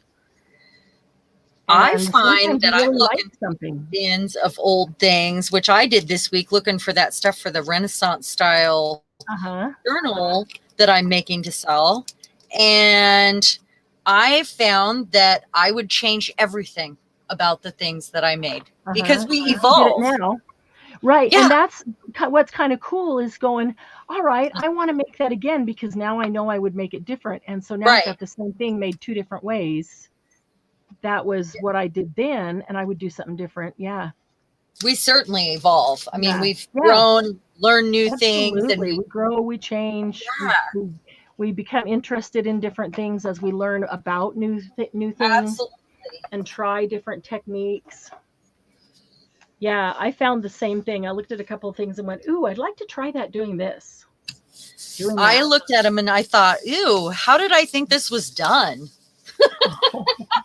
Well, Like if I go back and look at some things, I know I would want to change them all. Maybe you didn't. Maybe you didn't Yeah. think it was done. Maybe you just set it there. And, don't be too critical of your work.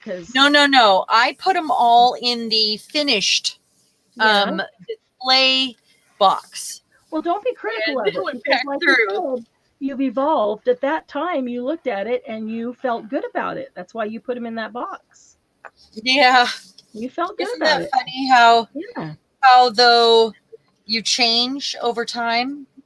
And they're probably still amazing and wonderful as they are, and you have evolved and could do something different, but they're probably still amazing and wonderful. I like this big chunk of stuff right here. I'm trying to get it up and put it right on over here. And it really doesn't stick. I'm going to have to glue them down because the bottom side is dry. It's just pulling right up. But I love this along the edge of this kind of paper. I'll put it right there and then so, okay. Here is like literal texture and visual texture. And this is one of, it's may not be, you may not like it, but it's an example of multiple layers, picking up multiple layers. This goes all the way back to the black and the green and the gold that I did at the very beginning when I was pulling those images and then adding all these things on it. There's at least 5 layers in all of that. 1, 2, 3, 4, 5, 6, 7. So there's at least 7 layers in there. And I'm sure I wouldn't use this whole, but cut this up and individual pieces will be really cool to use. But I am going to glue that little skin down on there because that looks really cool. So I don't know if Patricia and Mariah, I don't know if you got to go look at our YouTube channel, all the lists that we have. Marianne and I met because she had started an idea journal, and I didn't even know what a junk journal, art journal. I knew what an art journal was. I didn't know what a junk journal was. And so we actually have where we started. People were always saying, like, what do you make to put in it? How do you make this? How do you make that? So I said, let's just make an idea journal and we'll just do a series. And I think I stopped at 9 because then we wanted to start something new, but we can add to that. Well, we've already done other components. They're just not part of that specific series. Right. Of things that you could make to put into a junk journal. But we remind people all the time to whatever we do make, add a spare to your idea book. Yeah. I like my journal to experiment in for my own personal, but I have like 4 different journals I use for different things. So, Yeah. All right. This needs cream. Yeah, it is nice if you're making something like you're making a tag and you're trying a new style, or you're making a pocket, or a tuck or whatever, something that you haven't maybe done before. Make 2 and put one of them in your idea book. And then when you're making a journal and you're thinking, well, I wonder what I should make? What should I put in this? I can't think of anything. Just flip through the idea book and you've got, it can be just a binder. It can be an actual journal, that you put together, and then you add these things in just as if they were in a journal. Mine's just in a ring binder. That's what mine was. Book. And I haven't looked at it in ages. I should. But it's just where we have samples. Because we forget what we made. And then you might, like you were saying before, Sharon, we evolve and now you do it differently.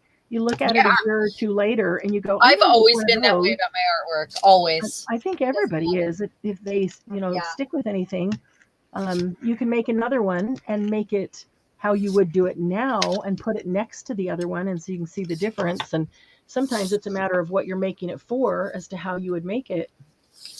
I know that I can't go back and I don't let myself go back and redo very many things, because if I did that, I would change an entire crate of paintings from art school. I mean, once it's done, and I might not like it, but it was part of my growing experience and part of learning.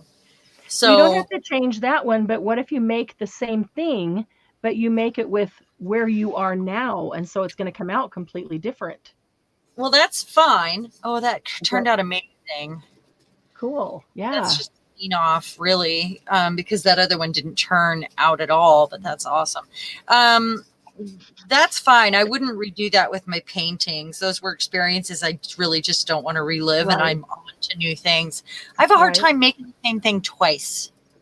I am very okay. I'm thinking like pockets and tuck spots and oh yeah, belly those bands I can and make like that for junk not, journals. Yeah. No, pieces of art. Yeah, I have a hard time repeating. Even if I try to repeat, it's not going to be a repeat. But I don't want to repeat. I want to do something different as far as art. And I even went on to, I mean, like I've done art shows where I've got something that I started with that evolved, and it became a whole thing that grew, but each one is different. Each one, while they might go together, it's a collection. It's also an evolved collection, you know? Right. Yeah. I just keep taking the paint off that I have wet around and grunging up my plate with it and adding little bits, you know, like, because I have it here and there, the wet paint. I love all those grungy bits. Now I'm going to do stationery all over again. But look how cool this is. That's cute. While that didn't turn out, the original piece, I can't do that again. Now I'm going to have to cut some more Tyvek because I really like it. I'm keeping that. It's purple, it's navy, and it's mint, but all muted colors. Well, it's not really purple. It's more of a mauve.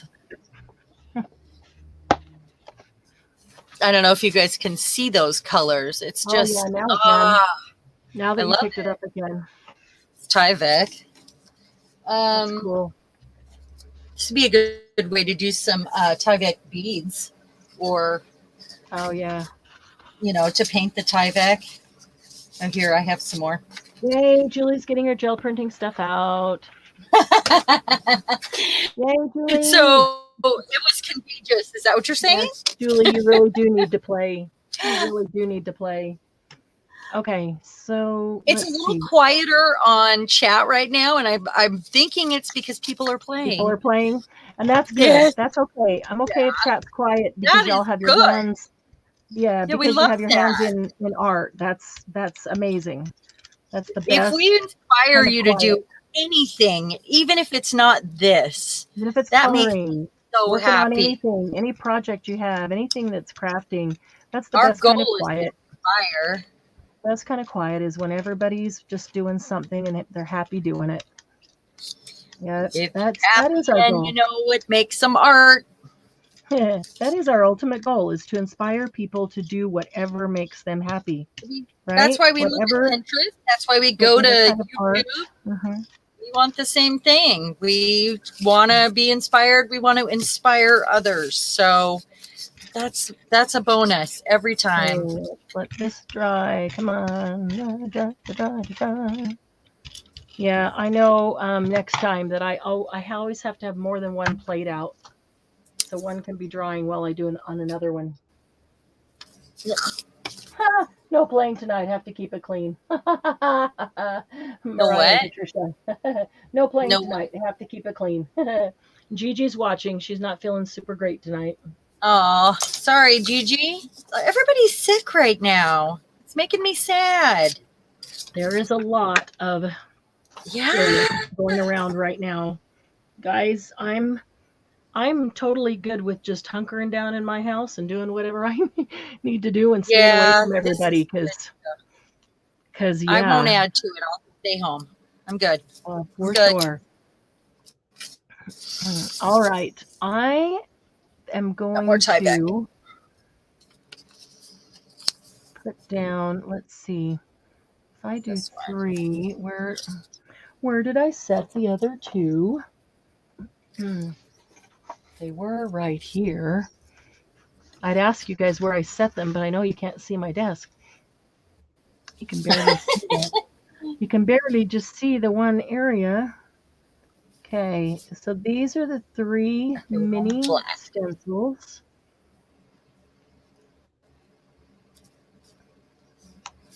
Put those down. So I've got navy blue. It's got a. I'm going to put something over here too. I put a metallic gold on the bottom. I need a stencil. Oh. Let's see. Where's the rose one? Oh, maybe I didn't even bring it out. It's one of my favorites. Well, there are several that are my favorites for where? Oh, you know what? They're together and they're not here. I have several that are my favorites for gel printing, and they're all together, not here. But you don't know where, huh? Not that I could just grab them right this moment without looking through a few things. But they're probably stuck in an iris case. That's a little frustrating because that would be perfect for here. Some of my best, some of my best designs are on there.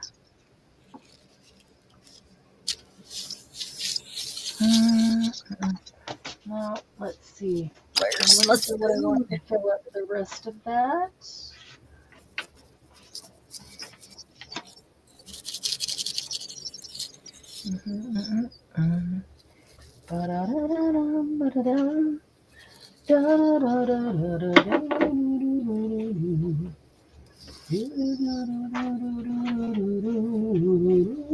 Notice how quiet it is up here? Yep. I shut the door. Yeah. Home and I asked her. Lucy's eating dinner. Well, I've been running hospice for my dog lately, so I really need a break, and I need him to know how to take care of her, and yeah.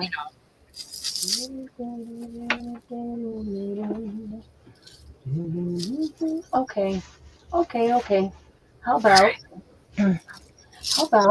let's see, what was I going to do? Purple. That would be perfect on this. I have this doily that is full of spider webs. I have a spider web stencil that I made. Cool. And I don't know where it's at. That reminds me. That's really cool, by the way. Is it paper? Yeah, it's just, yep, just that paper. Is way cool. Thin paper doily. I'm going to use it as a stencil. I really like it. And then, let's see. No, I'm just going to let that be down there. All right. I am going to use, I think this is a really thin, so it's probably good to have it thin on top of the paper doily, but it's a thin purple. Yeah, that's a real thin. So I'm going to use this really thin purple.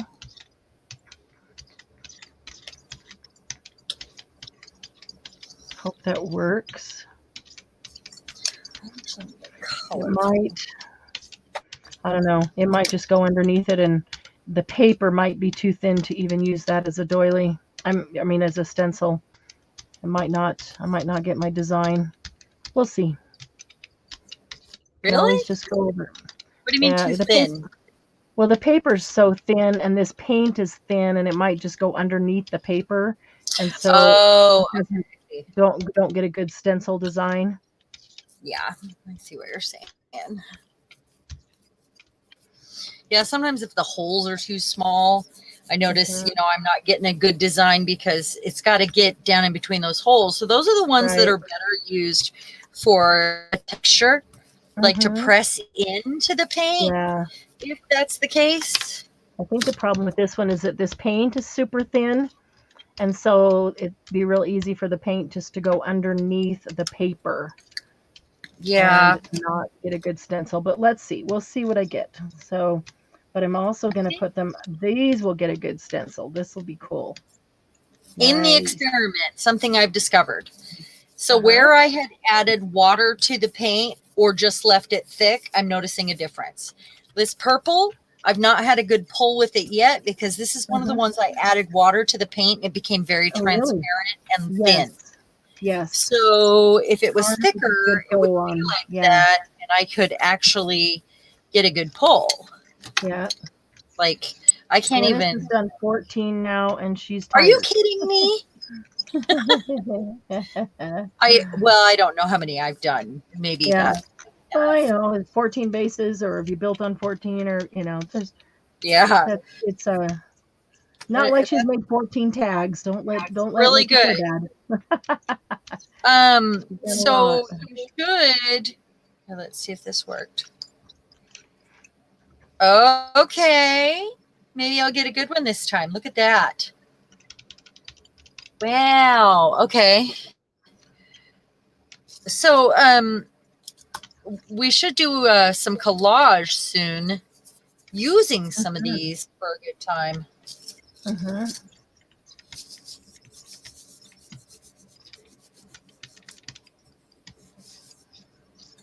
Glennis, you might save them for that. I know how you like to speed art. Or you can put them in your art journal, Glennis, your new art journal. Pick one that you really, really like, put it in there. She'll probably like to use some of the others too. Yeah. Or if you don't know what to do with them, just glue all the ones you don't know what to do with down into your art journal and get them ready. It's a great way to start. I just feel inspired looking through them, and it makes me want to add to them. Let's see. Is that the paper or is that the doily? No, these three. That's the 3 tiny miniature stencils. Oh, okay. Those look cool. Yeah, I have. And this is just where I was using to put down the purple ink. So now I'm going to pick up the spider web. That's right. I have this one. This will go with the wren. Oh. Because they're kind of roses. Oh. It's tearing because now it's so wet from the paint. But that's okay. That's okay. Check this out. I gotta let mine dry. Oh, yeah, it's tearing because it's just wet from the paint. Cool. But it's okay. It's okay. Look at this cool print I'm going to get. Can you beef up that doily with some Never Wet spray or some gesso or, Mod Podge, many layers? I've got another one, so I'll probably take a new one that I haven't used. And that's awesome. See what I could do with that. I could set some of these little spider webs around and see if I can pick up some little clusters with those. Yeah. After they dry, that is going to look really cool. So I'm letting that dry so I can put something down to pick it all up. This is where I need another gel plate so I can wait long enough. Good night, Tina. Thank you for coming by. Good night, Tina. So good to see you. Hope you get feeling better, sweetie. I'm just drying my paint. Okay, so I'm just going to cluster some of these little guys together. Then I'm going to brayer over them and see if it picks up some of the purple.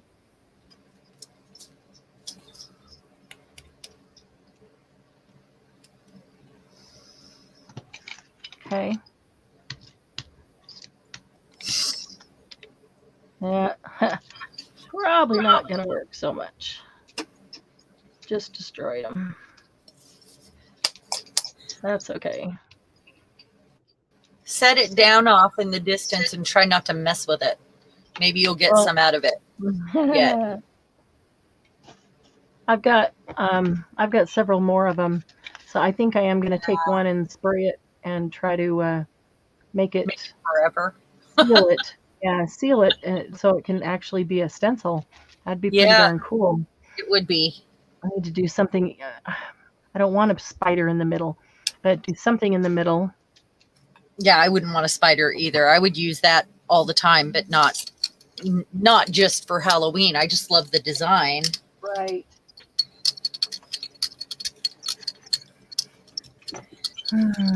All right, so gotta let this dry. I guess I should have What got paper. color am I going to pick this up with now? I've got gold and I've got purple. And let's see, what am I going to pick that up with? Black? Might be cool behind it. Let's see. Oh, this teal that's around the outside edge, that looks pretty with it. Hello, Mother. There's my mom. Hey, Mom. For those who don't know, Dolores is my mom. My fingers aren't wrapped. I didn't injure myself. She knows me. She's like, why are your fingers wrapped? They're like gloves, but they're just finger gloves. Because I just gave myself a manicure, and so I was trying to protect the fingers that I use the most. And the others are getting destroyed here. But okay, I did that one on cardstock. That was my first cardstock pull of the night. Oh, nice. That's pretty. Navy and that vintage purple color I made. Yeah. A green from Mardi Gras, purple and gold and green. Let's see, what shade of green is a Mardi Gras green? It's a very bright. Yeah, it is. That's like a Kelly green. Yeah. I'm looking to see what greens I have. Great idea, Gigi. Christmas green. Yeah, it's kind of the same. It is kind of the same. Let's see what else. That's so cool. Holly branch. That looks just the same as Christmas green. It looks exactly the same. I'm trying to get the ones that are the least. I really like the way that worked out. Yeah, I do too. That's well, really cool. You see right here, there's a line around the stencil because, or around the mask because I took the paint off, but it, stuck. Stuck. And then this goes all the way around that round spot right there. And then there's another circle there. And that could literally be cut out like that. And it would be very cool if I didn't use it whole. That over. I really like it. Wonder if I have a metallic. I've got a neon. And then we have this. I don't feel like this is bright enough. A metallic would be really awesome right here. I do have some. I have another heart. I got to pull the gouache out. I haven't done that. I have a couple of new kinds. Oh, wait. I do. I have a metallic green. Perfect. Okay. That's the one. That's the one. That's the one. Ba-da-da-dum-dum-dum. All right, what am I going to pull it up with? Pieces of paper. Let's see here. This time, I'm going to do a little something else. Let's see. Oh, now I'm debating. Should I put it on a tissue paper or straight white paper? What about photo paper? I might try these three little guys on some photo paper. Let's see how they work. I don't know. Why not? I don't think I've tried. Have I? If I've tried photo paper on gel plate, it's been a long time. Make stencils with photo paper and die cuts. Yeah, and that's a great way to let the stencils last a long time. So I'm going to use 3 pieces and pick up these little stencils on photo paper. 3 little pieces of photo paper there. Okay. And then this one I will pick up on a regular piece of white copy paper. Yeah. All right, here goes the metallic green. Oh, this is a great color too. This is, oh, look at that. I don't know if you can see the metallic in it yet. This is perfect for Mardi Gras. Bright metallic green with the purple and the metallic gold. Oh yeah, that's it. That's it, Gigi. Thank you. That was a brilliant idea. That was a brilliant idea. Getting into it. Kept looking for the metallic green because I knew I had something that was perfect. Yeah, yep. Oh, cool. This is a great color. I'm gonna have to do something else that's this green and purple and gold. They're just being really pretty together. I know they're Mardi Gras colors. Now I've covered this up and I can't see exactly. I have a Mardi Gras feather boa. Yeah. That would be cool. Make a Mardi Gras.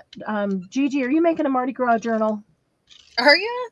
No. I managed a bar and I had to plan a Mardi Gras party, and I ordered a bunch of stuff, and one of the things was a feather boa for myself. Mm-hmm. Yeah. The bartender always has to have a feather boa on. I was the bar manager back then.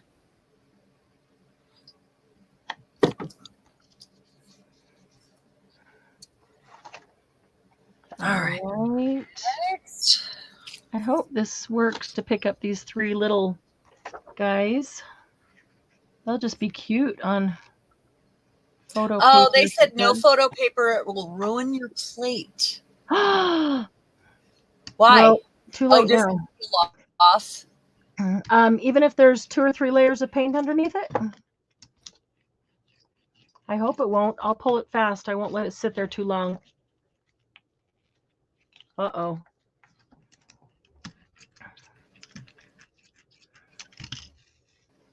Oh, it's not even pulling well.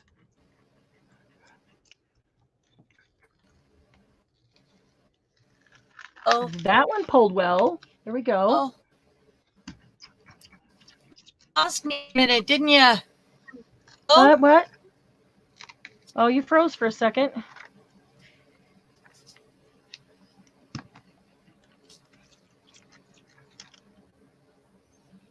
Oh, there we are.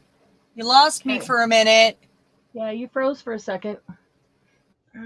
If it makes contact with the gel plate, I felt the paper, the photo paper go over the edge as I brayered. It went over the edge and the photo paper stuck to the gel plate. I pulled it up really quickly, but I can tell that if the photo paper itself makes contact with the gel plate and sticks to the gel plate, yeah, it's going to pull up a layer.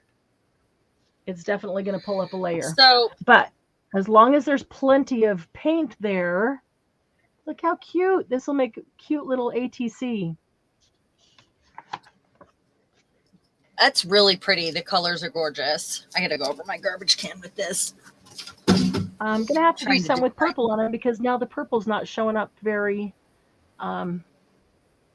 much. Okay, let me get these over here. It looks like copper and tubey. Yeah, it's metallic gold and metallic green and purple. But the purple is like patina. Yeah, the purple's buried.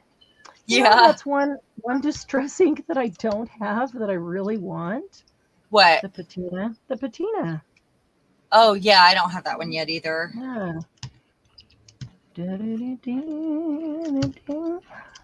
I'm peeling my brayer. Yeah, I've already done that a couple times tonight. That note paint that I'm using is thick, so it leaves it just peeled nicely. Yeah. Oh, look at this. This is cool. It's picking up remnants of 2 and 3 times back. Okay, so it did get that's gorgeous. Did pick up the grungy spider web. Lots of grunge on this one. It picked up the spider web really nicely.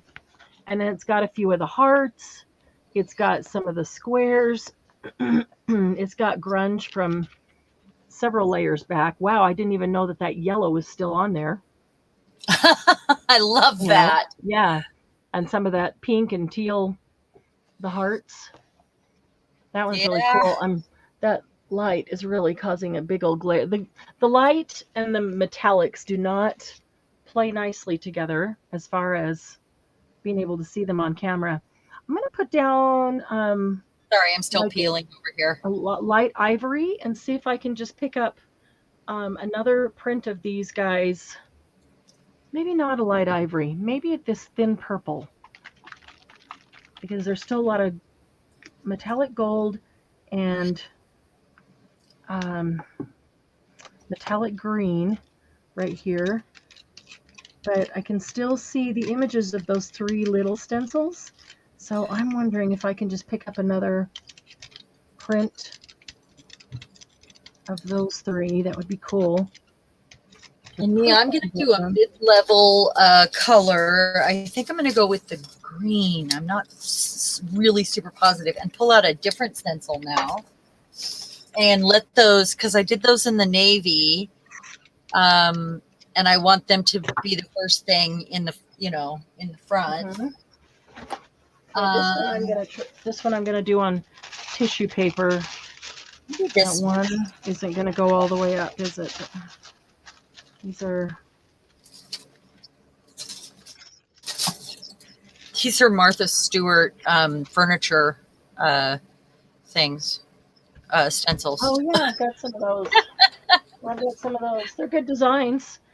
Yeah, they are. They're usually large, but they're not good for much else than a gel plate because they've got so many small little edges. Right. And drives me crazy. I'm still peeling off of this. I had to take a break. It's like exhausting. It's thick though, and if I stop now, I'm for that to dry. Gonna have line. Yeah. Where the paint's been peeled off. I want to show you this. Look at this. I mean, it's not peeling like I want it to, but it is coming off. Oh yeah, just when it gets thick, it just comes off in chunks. Yep. It really chunks so much as it's rolling off. Well, yeah. This is a rubber brayer. Mm-hmm. Mine are too. I have a little plastic one here, but it's kind of thin. Every now and then I need a small one to get in somewhere, but I usually just use these rubber ones. Oh, wow. See it. That's cool. Just the metallic colors on this. This is a craft color rice paper. So it's a super thin. And I just was picking up the edge. I think I'll pick up the other edges too on here. Oh, they're leaving us. Well, we'll have to share pictures later. Yeah. And let you know. Cool. Yeah. I'm using your round stencil here, but I don't think I'll be done with it by the time you have to go to bed because I'm going to have to wait for this paint to dry too. All right, let's see if this dried long enough. Well, good night, guys. Thank you for coming. We'll see you in the morning. Yes. Oh, let's get my tissue paper is getting a little wet. Thin. Oh, that's so pretty with the metallic green and the teal both. Metallic gold and then the purple, and the purple is not metallic. Thank goodness. Something needs to not be metallic. Oh, and you can see their little stencils on there. How cool. Look, guys. Hope you're still here. Look how cute that is. There's the one with the circles up on top. Yeah, pretty. It's just tissue paper. I can't see circles, but I just see a whole lot of grunge. Right here. Can you see the circles now? Oh, yeah. Yeah. There's some good grunge in here, and there's stencils peeking out from behind. That's cool tissue paper. I'm liking that a lot. Samantha. I'm glad you enjoyed yourself and got to create a stack of backgrounds. Yeah, if you go over to our Facebook page, post your pictures, and show us what you got. So show us what you made tonight. We'd love to see. You're already in the group, right, Samantha? You're already in Happy Paper People? As well. Awesome. Yeah, thanks for joining us. It was nice to have you here. And thanks, Mariah and Patricia, for coming. We'll see you in the morning. And this is really cool. I love that. Join Patricia and Mariah and us and come hang out with us. And we're going to be doing 9 o'clock Mountain Time, 10 o'clock Central Time, 11 o'clock Eastern Time, 8 o'clock Central Time. So early, Mike. Yeah. Yes, I thank really you like guys. it. Really loving that teal just shining through the purple, the gold. All right, I got to pick up some more on the edges of this. Put another color down first. Make this whole. Let's see. Really like the way the purple is picking that up. So let's get some purple over these edges here. On dry. I don't think I've heard from Margie in a while. Margie, what are you working on? She must have fallen asleep. Oh, yeah, she's probably fallen asleep. Telling us Yeah, we're I haven't boring. heard from her in a while either. She might be working What's on that? something else. She might be telling us we're boring. She might be crocheting or, making ATCs Oh, yeah, or she could be something. working. Very, very well. Yeah. So I think I want this to dry so I can put this on already. I'm going to pull that up. Okay. I should have left that. I've been impatient for it to dry. I should have left that down because not all of the heart is surrounded by design. So I'm going to put it back down. Oh, Margie had a storm and lost internet. Shoot. Oh, no. Yeah, she was talking about that earlier. Yeah, we knew she had a storm.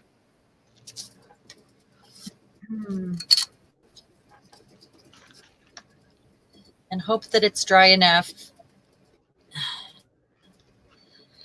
I might go back in on some of these that I've made already and add some more of these roses, these circles from their stencil, because I really like them and it's a fun little thing to add.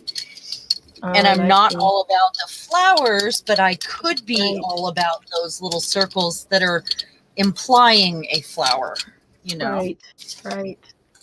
This is cool. I was just picking up some of the I got a layer to make paint the whole to make sure that the edge of all the tissue paper was covered. That's awesome. So now I'm going to do another edge. Same place. There's plenty there. Plenty there. I can do the same place. I'm also going to pull off just a little bit of this paint because it's so dark.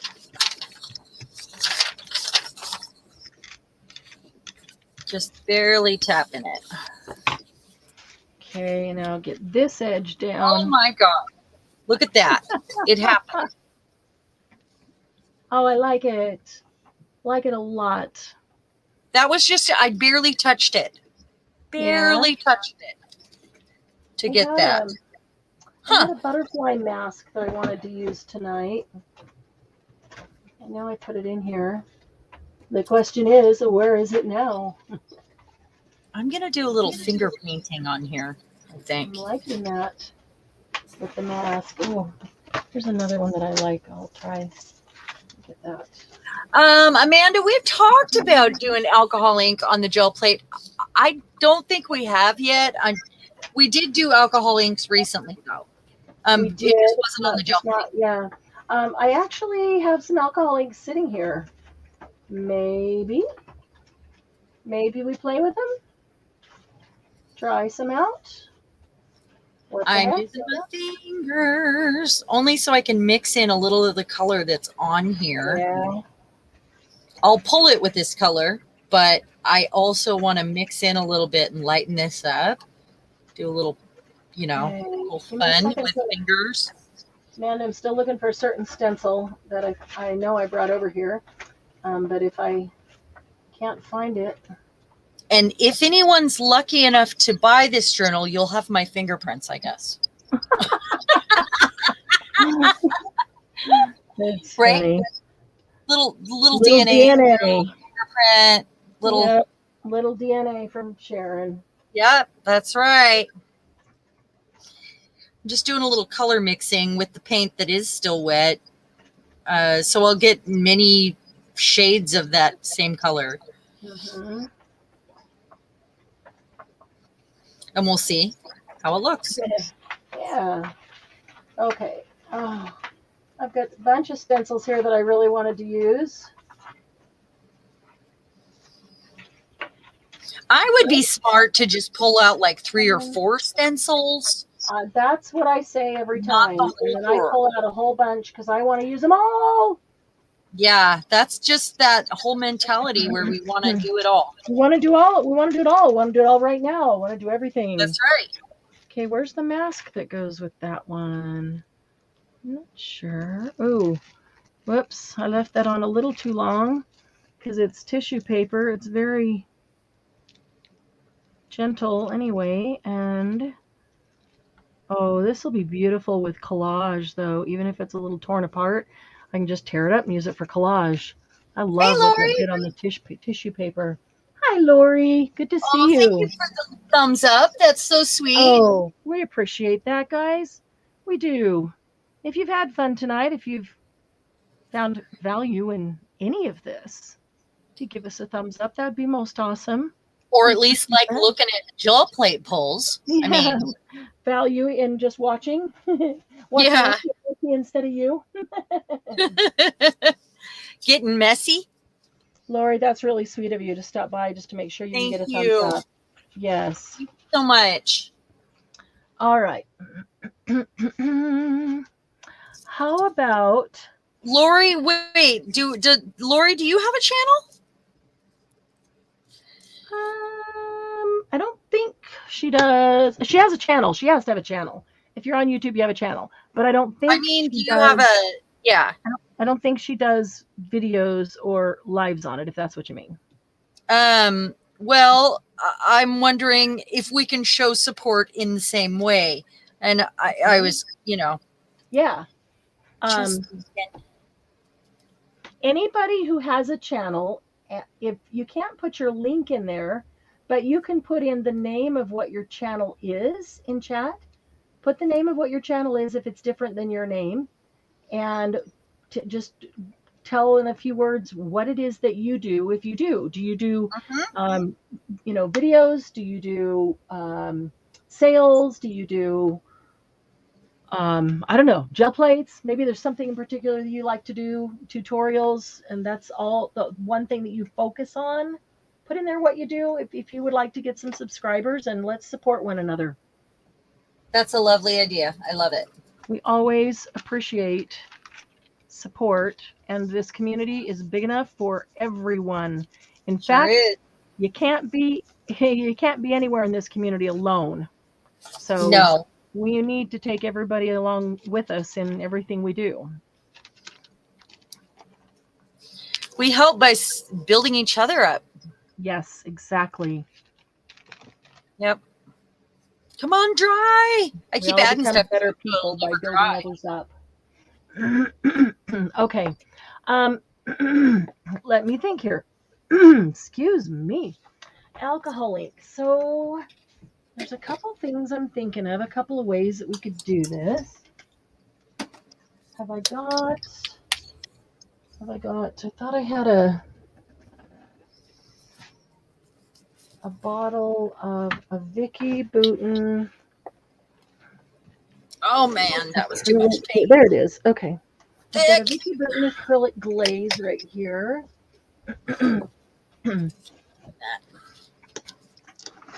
Maybe there's a couple things we could do. We could put the alcohol ink down by itself. We could mix it into something to add some color. And wouldn't it be cool to have it kind of not over the... Okay, so this is a Vicky Bouton matte acrylic gel medium. So similar to an acrylic paint. And let's see, I've got patina alcohol ink sitting here. So I'm going to... What am I going to do? I want to put that down. I'm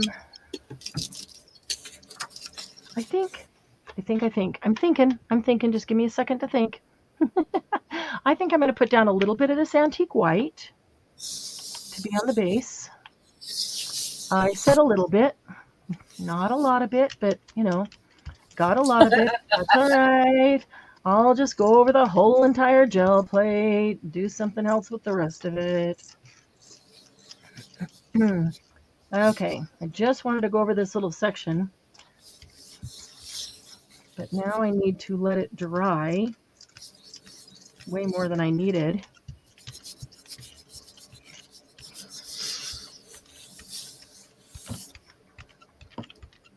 Spread it out a bit.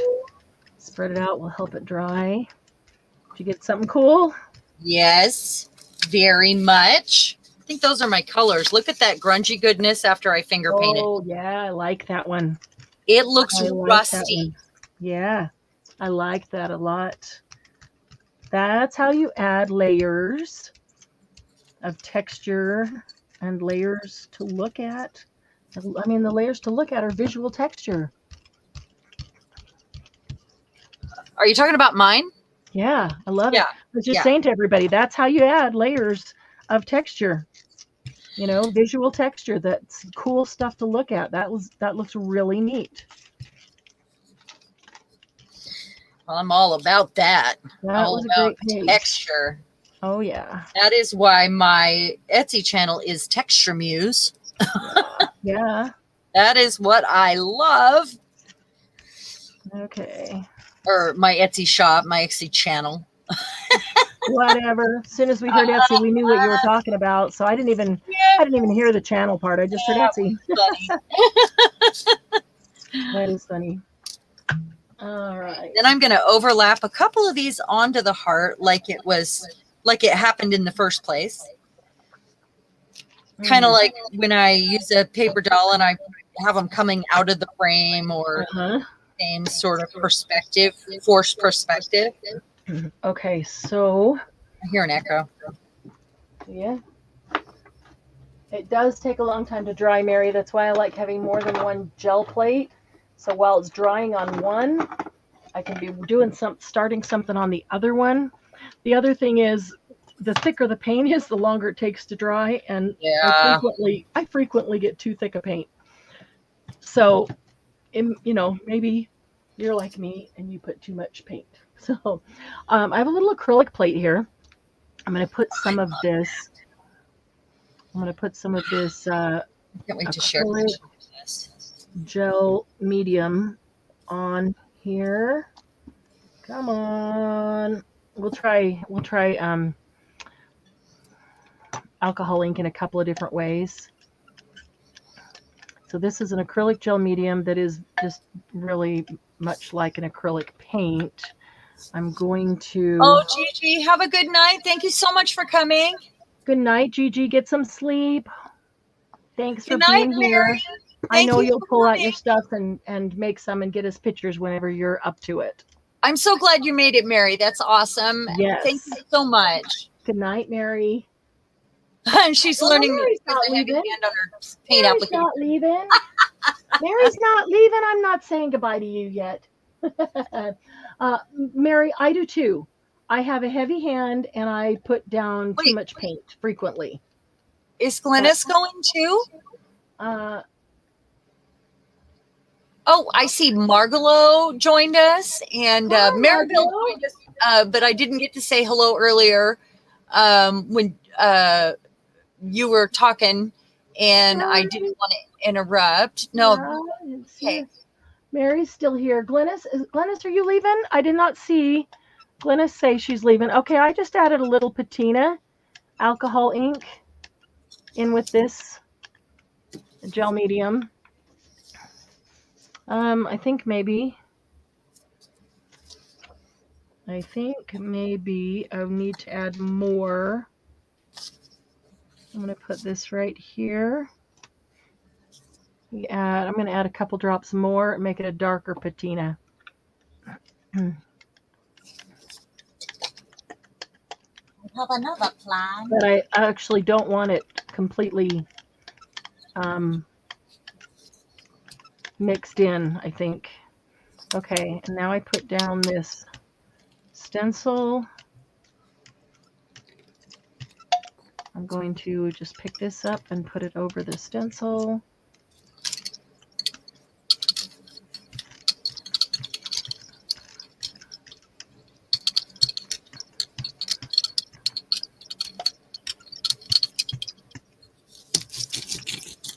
Oh, I feel like my brayers need a good peeling, all of them. Yeah. I'm about to stick this one in my water. So I brought these in earlier as well. I let them get all floppy on my table because I know that when they're sticking up too heavy, too far, it's harder to press them down. But I thought these might be a really nice thing to add to the thing I'm working on right now. Mm-hmm. And I haven't done a lot with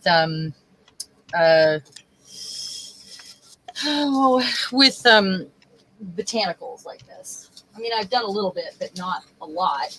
And I thought I should be. So I don't know if I have enough paint on my plate to begin with here, but we're going to find out. Okay, I'm going to put that in the water for a minute. I'm actually going to put that brayer in the water. And I'm going to pick up this stencil carefully and put that in the water. Ooh, picked up a little of the paint right there. Okay, I don't know if you can see that. Maybe. Not done with those. This one. Can you see that flower down there that I did? I did with patina alcohol ink and a little bit of matte acrylic gel medium. Margie's back. Yay! It's still thundering. We will see how long she's back. Yeah. Whoops. Oh gosh. No. Well, it's shedding all over the place. So that's one of the things I don't like about botanicals. Well, what's that? Bringing leaves in and messing with them. Oh, you mean real ones? They're too fresh, then they are hard to roll over or press down. And if they are a little bit, I tried to come up with a happy medium where they're not dry, but they're not completely wet. And I've had good success when I pick them fresh off the tree. But then when they get, if they sit here even for a day or two, then they get dry, and then I'm just getting crumbles all over, and it's very frustrating. Yeah. All right, I'm going to try helping this. No, you know what? I don't need to help it along. I need to do something on the rest of this plate while I'm waiting for that to dry. I'm going to paint over it again. That's what I need to do. Okay, I'm going to do this. Look at this cute little stencil. Captured memories in time, action. It's like Laurel and Hardy. It's like old film stuff. Oh, that's cool. I'll put that right up there. Let's see. Finger painting. I should do that. I'll do that on a white. I'll put some black over it, and then I want to do it on a black background with white over it, and so the figures would be black. That's what really would be cool, is to have the figures black. But let's see. A little bit of black here.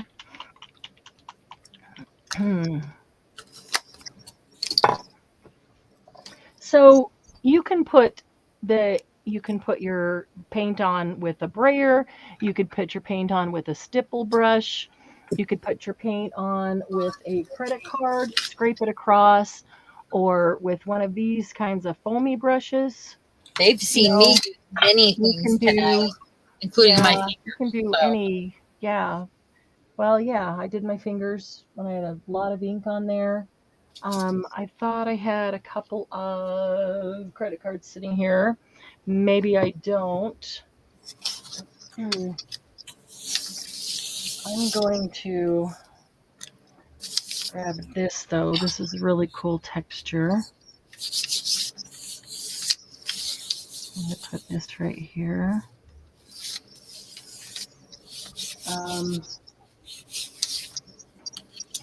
I've got a whole bin over here of things for texture. I'm using the same 9 things here. I know. That's okay, though. That's okay. Yeah, I need you. If that's what the mode you're in tonight, that's okay. Well, I never stick to 9 things. I always do 100. So I need to do 9 so I can discover what I like and what, I'm just always excited to move on. Yeah. Sharon always calls these mark makers, and I always call them texture tools. So they're the same thing. Mark makers, texture tools, they're all the same thing.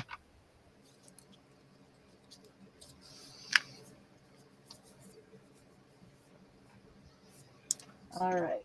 And what else is in there? Just a minute.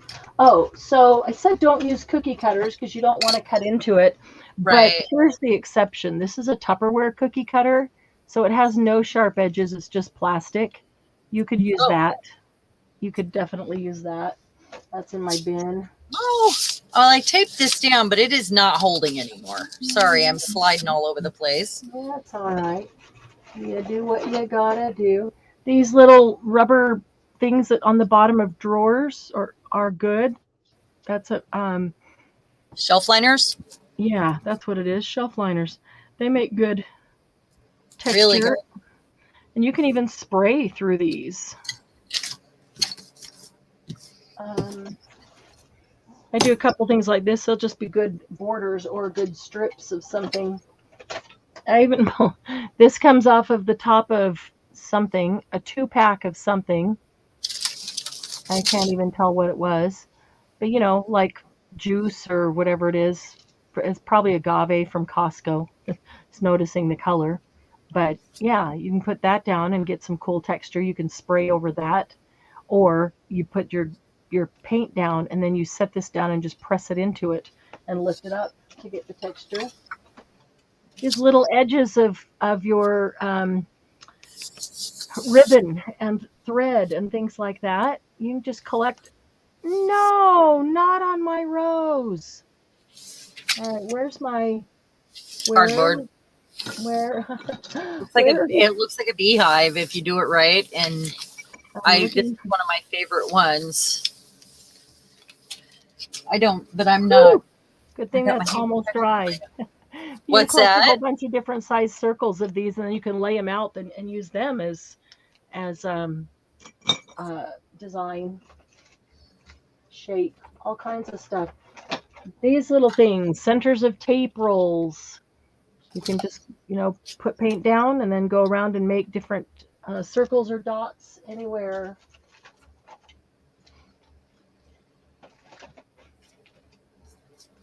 I even have these plastic combs. They're Tupperware, so they don't have pointy edges, that have teeth of different sizes. So you could do some cool texture that way. You could set this down and then go all the way around in a circle. That looks kind of cool. All right, so let's see. Something needs to go over these two. But anything that has texture will work.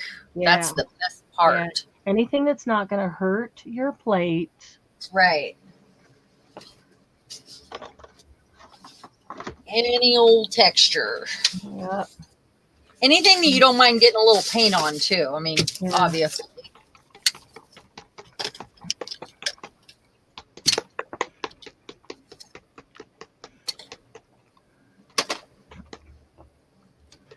I'm a mud maker, Julie says. Julie, when you get mud, you know that it's because something didn't dry before you put the next layer on. I used to do that all the time, and it's my impatience of wanting to move on, and the one layer isn't dry before I put the next paint on. And then you start rolling, and they mix together. So again, a great reason to make or buy a second plate and have it side by side while one is drying. You can be starting something on the next one. If you want to make one just for that purpose, I have a video showing the ratio so you can make it any size you want with the recipe.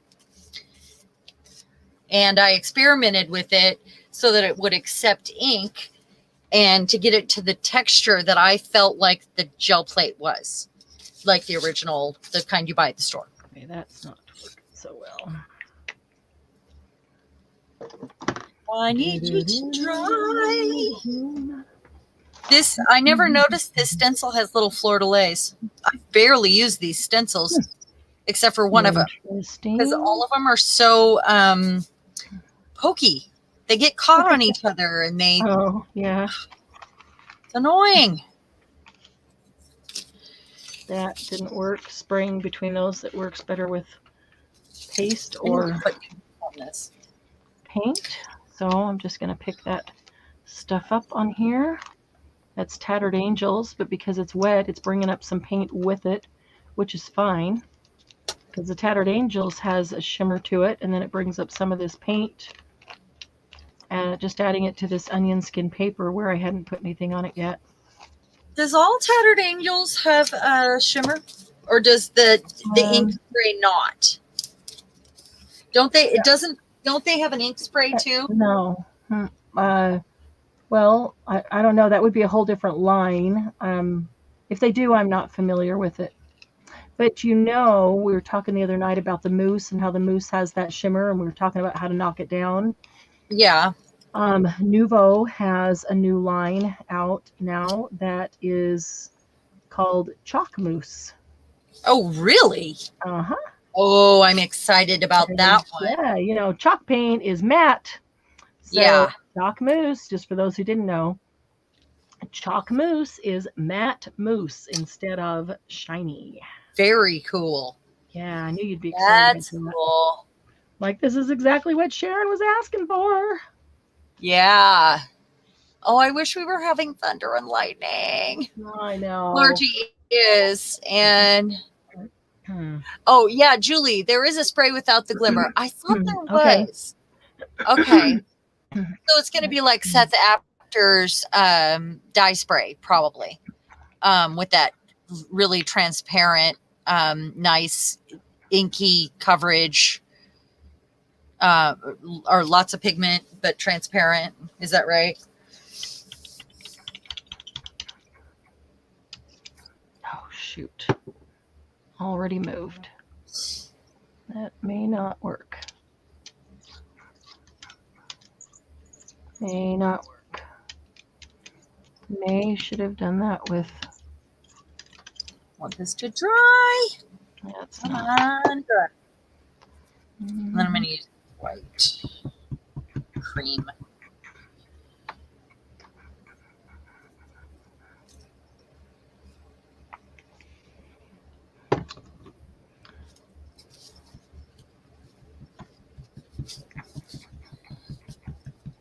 I think in order to get the image of this stencil, I'm going to have to stipple it on. Don't think it's going to work at all to drag it on or brayer it on. Drag it. Kicking and screaming. That's what it did. It kicked and screamed for sure. Because the paint underneath it is dry, totally and completely dry. And so there was nothing for it to stick to, so I started brayering and the stencil started going with it, which is not good. I forgot I had this yellow ochre sitting here.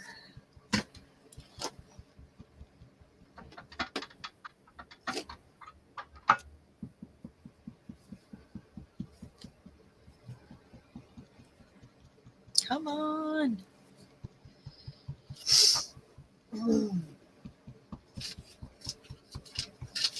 Okay. I think this is ready to come off. And cream.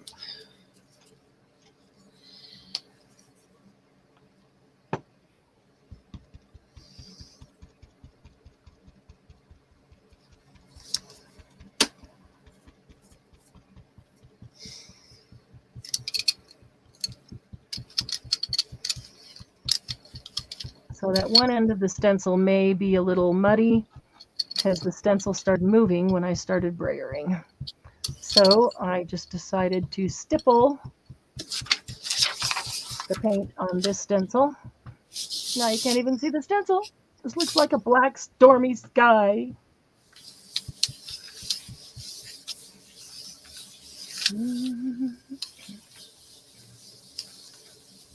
Oh, what a mess.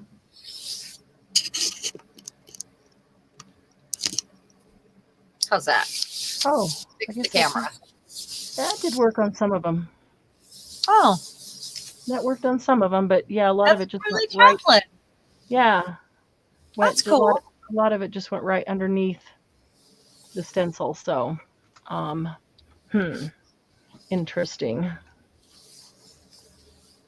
All right. Let's set that down here.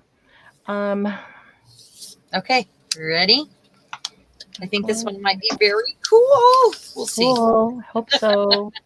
I hope so. Let me see if this will peel yet. Get all this black Nice off. and thick and chunky, and oh my goodness. Look at that. Oh, that's gorgeous. That's gorgeous. That is the pull of the night. Honestly, the outline of the umber and around the sort of patina mint color, pistachio-esque color. Wow. That's gorgeous. Gorgeous. Gorgeous, darling. Gorgeous. And then the thing that's happening here, it looks like aged. It's totally a patina. I'm doing that again with those colors. Do it. Do it again. Those colors.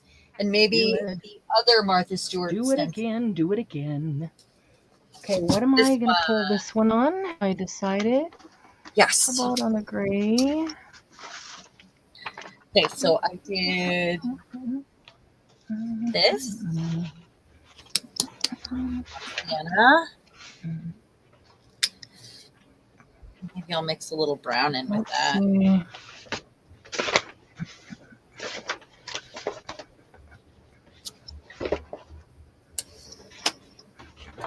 What the heck? I'm just going to do that right over the top of that one. Huh. May end up looking just funny, but I'm going to do it anyway.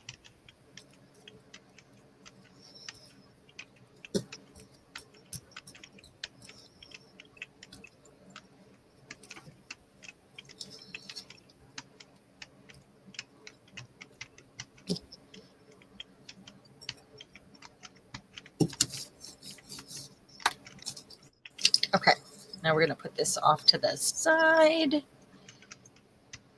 Actually, I'm going to put it in the middle this time.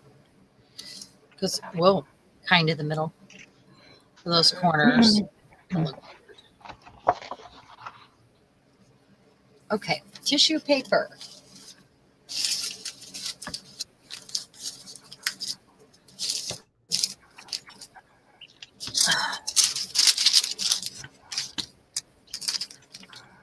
This is a real thick cardstock. I really hope I didn't ruin it by using this, because I've been waiting a long time for every layer to dry to pick this up.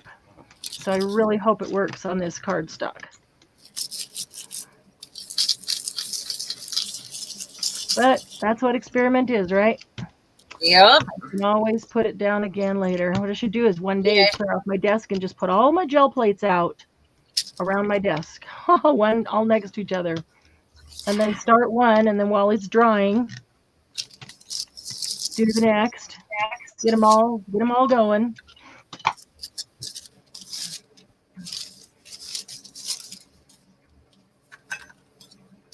Okay, now for the green. It's better if you put the paint down than like the stencil. Use some of the deli paper to lift it. Yeah, agreed, Lucy. And I think, honestly, I want to put black down and then put white over it. Good night, Candy. Good night, Candy. Thank you. Oh, man. I hope everybody in your house gets feeling better, Candy. Yeah. So sorry. This gorgeous brayer. It looks like rust. Patina. They do get really pretty when this stuff builds up on them. Good night, the colors Candy. I'm using on them right now. Just don't let them breathe on you. Yeah. Lots of hot tea and steaming it out of yourself. Just make sure you don't get sick. Oh. Yeah, I was talking about the colors on my brayer, Marianne, because I'm using those colors right now. Yeah. That's Rusty. why I said that. The brayers get looking so cool after all the color builds up on them.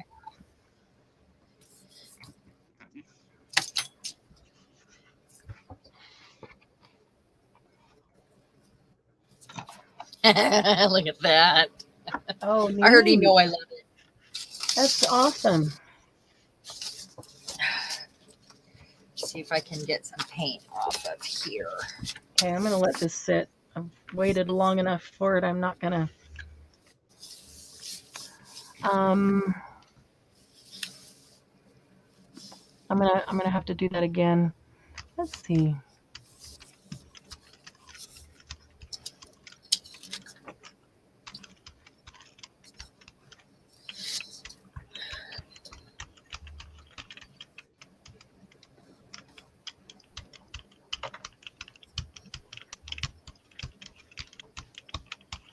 Gotta let it dry now. All right.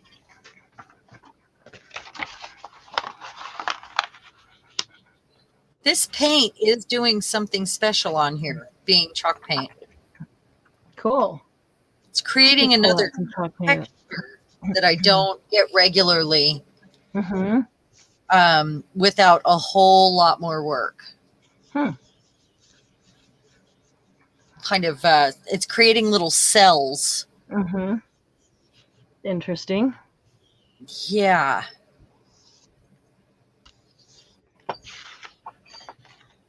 And it's also drying fairly quickly because, you know, it's like gesso dries faster and chalk paint dries faster.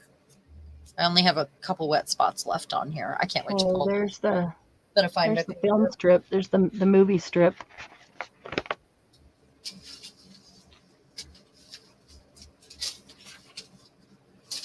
Let me get some more rice paper out.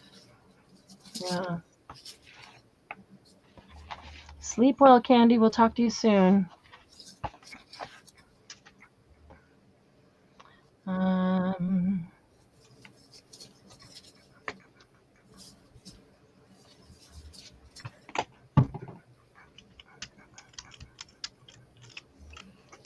All right. Well, we have an alarm set to remind us when it is 10 o'clock Mountain Time. But if everybody's crashing before that, we can certainly end a little early tonight. You know, with all the storms and the rain stuff going on. Yep. That would be okay. I would go dance in the rain. I already tried to. Oh, I love being out in the rain. We went and stood in it. Yeah, I wish we had some rain today. We didn't. Yeah, it was really nice. It's supposed to be like 98 tomorrow, so no hope of rain here. Oh, I love a rainy night, such a beautiful sight. I love to feel the rain on my face, taste the rain. Yeah.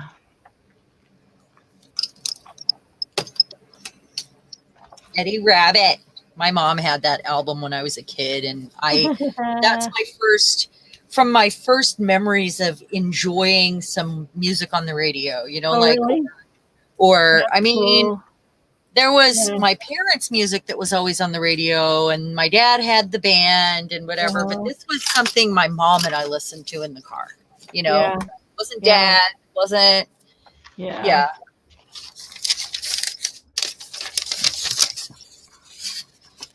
All right. I love going back and just picking up all the grungy bits of all the things I've been doing all night long. That's my favorite. All the different layers.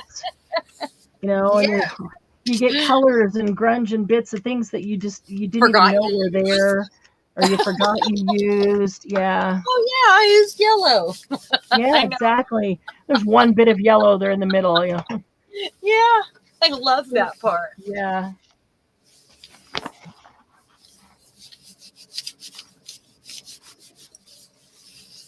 I love this part. The surprise right before. And you know what? And every single pull is a surprise because it's always unknown. It's you can always have an idea and you can try to do something, but it's never predictable. It's always unknown. Maybe, you know, you just never know exactly what you're going to get. And just try to do the same thing twice, you know? Right. So this one, I Oh man. put two colors on there, the white and the raw umber. Uh-huh. Yeah. And it turned out with more interest because of it. Cool. Yeah. So I need to do that again. Seriously, that's the perfect print for me tonight. That's awesome. It looks like a fresco in the way that it's been on a wall for so long that the paint is starting to chip away. It Yeah. really literally looks chipped away. Yeah. That's, yep. Okay, this is really thick paper. Come on, I really want to get that rose up. See, and I'm like, this one is like, yeah, okay, whatever. Less interesting. Different stencil too. I didn't even think I liked that stencil from the Perfect Pull. Yes, so. All right. Let me Can you see that? Let's do it again. Can you see that rose behind there? Oh yeah, that's gorgeous. It looks really chunky. Is it chunky? Yep, it is. It is very chunky. And it's got lots of chunk of layers and layers and layers around it, which is perfect. It adds to that chunk. You're gonna have to spray them so they stay intact. So you don't lose any of your chunks. Yeah.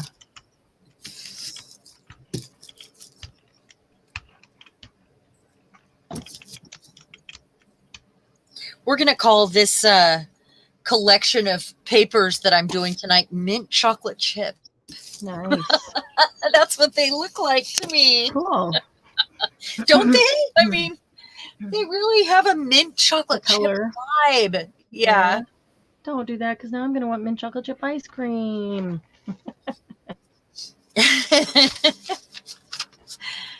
I wonder if I can get some pattern in there where I still haven't used the fans that I got out. I should just use the doily again because it does make a nice pattern. Ooh. Oh, that's a good one. I don't think I used that. Whoops, sorry. I got all flouncy and hit the camera. Yeah. Sorry, guys. It's okay.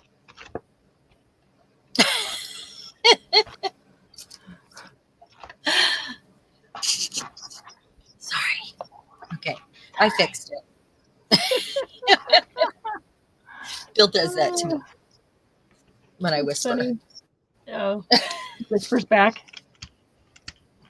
Yeah, that's what he does. That's cute. Yeah. Well, if there's a reason you're whispering, he doesn't want to disturb it. It's usually for his benefit. I'm the loudest person I know. Not really. I'm not the loudest person I know. I want that up. Okay, I'm going to go in with the two colors again. Wait, I got to do mint first. I think I did it opposite. I think that's why that looks so different too. All right, let's use this other green. Go darker, darker, lighter. This one's more pistachio. I made the other night, because I was hungry for it, cottage cheese, pistachio pudding, and pineapple. Oh, so good. It's Watergate salad, but I don't use cottage cheese and pineapple.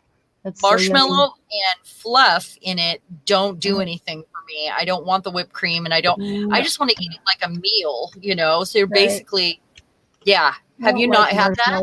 I don't like marshmallow fluff, but I only like it fudge when it's boiled. but I love that. I'm not big into marshmallow fluff. But have you had Watergate salad? Why did I move that? What is that? That's the pineapple and it's usually served at potlucks. It's like a green pistachio salad. Oh yeah, with cottage cheese in it. Yeah. That's what that is. Oh, okay, I like it. Yeah. So I you can like make it. your own personal version of that with Mm-hmm. pistachio pudding, pineapple, and cottage cheese without all the Okay. extra sugar and stuff in it. Okay. And they You might make the even sell mix. sugar-free pistachio They pudding do. They do. I think we have at your some. local store. I know they make it. I just Mm-hmm. didn't know if they made it near you. Oh yeah, because it's also good layered with chocolate pudding. Really? I've never Yeah, had it together. pistachio. Yeah, pistachio sugar free and chocolate sugar free, and it Huh. does with whipped cream on top. So where I worked at the casino years ago, they Mhm. actually would put a pistachio cheesecake on the menu Wow. once in a while. And it Wow. was that pistachio green pudding flavor, Yeah. not like the nut, just the nuts. It had Interesting. that going on. Yeah. Yeah. Wow. And people came back daily to get some For before it was that. gone. Yeah. Yeah. Because it wasn't, There's always that one thing at the casino buffet that yeah. is fabulous like that.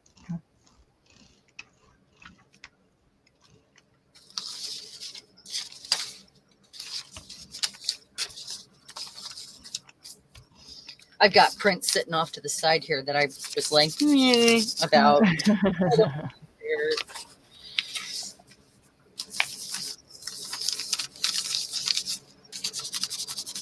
I tried to really layer this one because I realized I had messed a step up, leaving I picked the stencil up too soon, and I didn't do. So I decided, Yeah, you it's know really what? hard to wait long enough for them to dry. That's the hardest part. I'm basically using all the same colors, so should be okay. We'll see. Everything's gonna go together when I'm done, I guess. Mm-hmm. All right, I should cut more rice paper.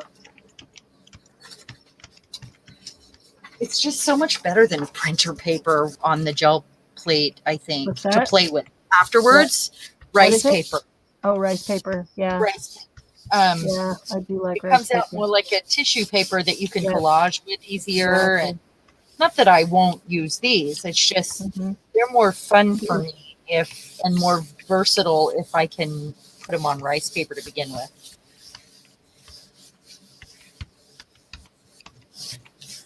Because then you choose your background, Mm-hmm. your cardstock or your whatever you're going to put it on. You get to decide. You're not limited. Lucy, do you, when you have like sugar-free pudding or something, can you taste that aftertaste, sugar-free, whatever it is? I can't with sugar-free pudding, My sister but I can can with too, and she everything doesn't like else. it, but I don't taste it. I don't taste it with pudding. And I don't taste it with Kool-Aid. Mm-hmm. Left behind some grunge. But I taste it with just about everything else. I don't like it in my coffee creamer. I don't like it I want to. I've tried. Mm-hmm. Sugar-free Cool Whip and sugar-free cheesecake pudding together as a topping on something.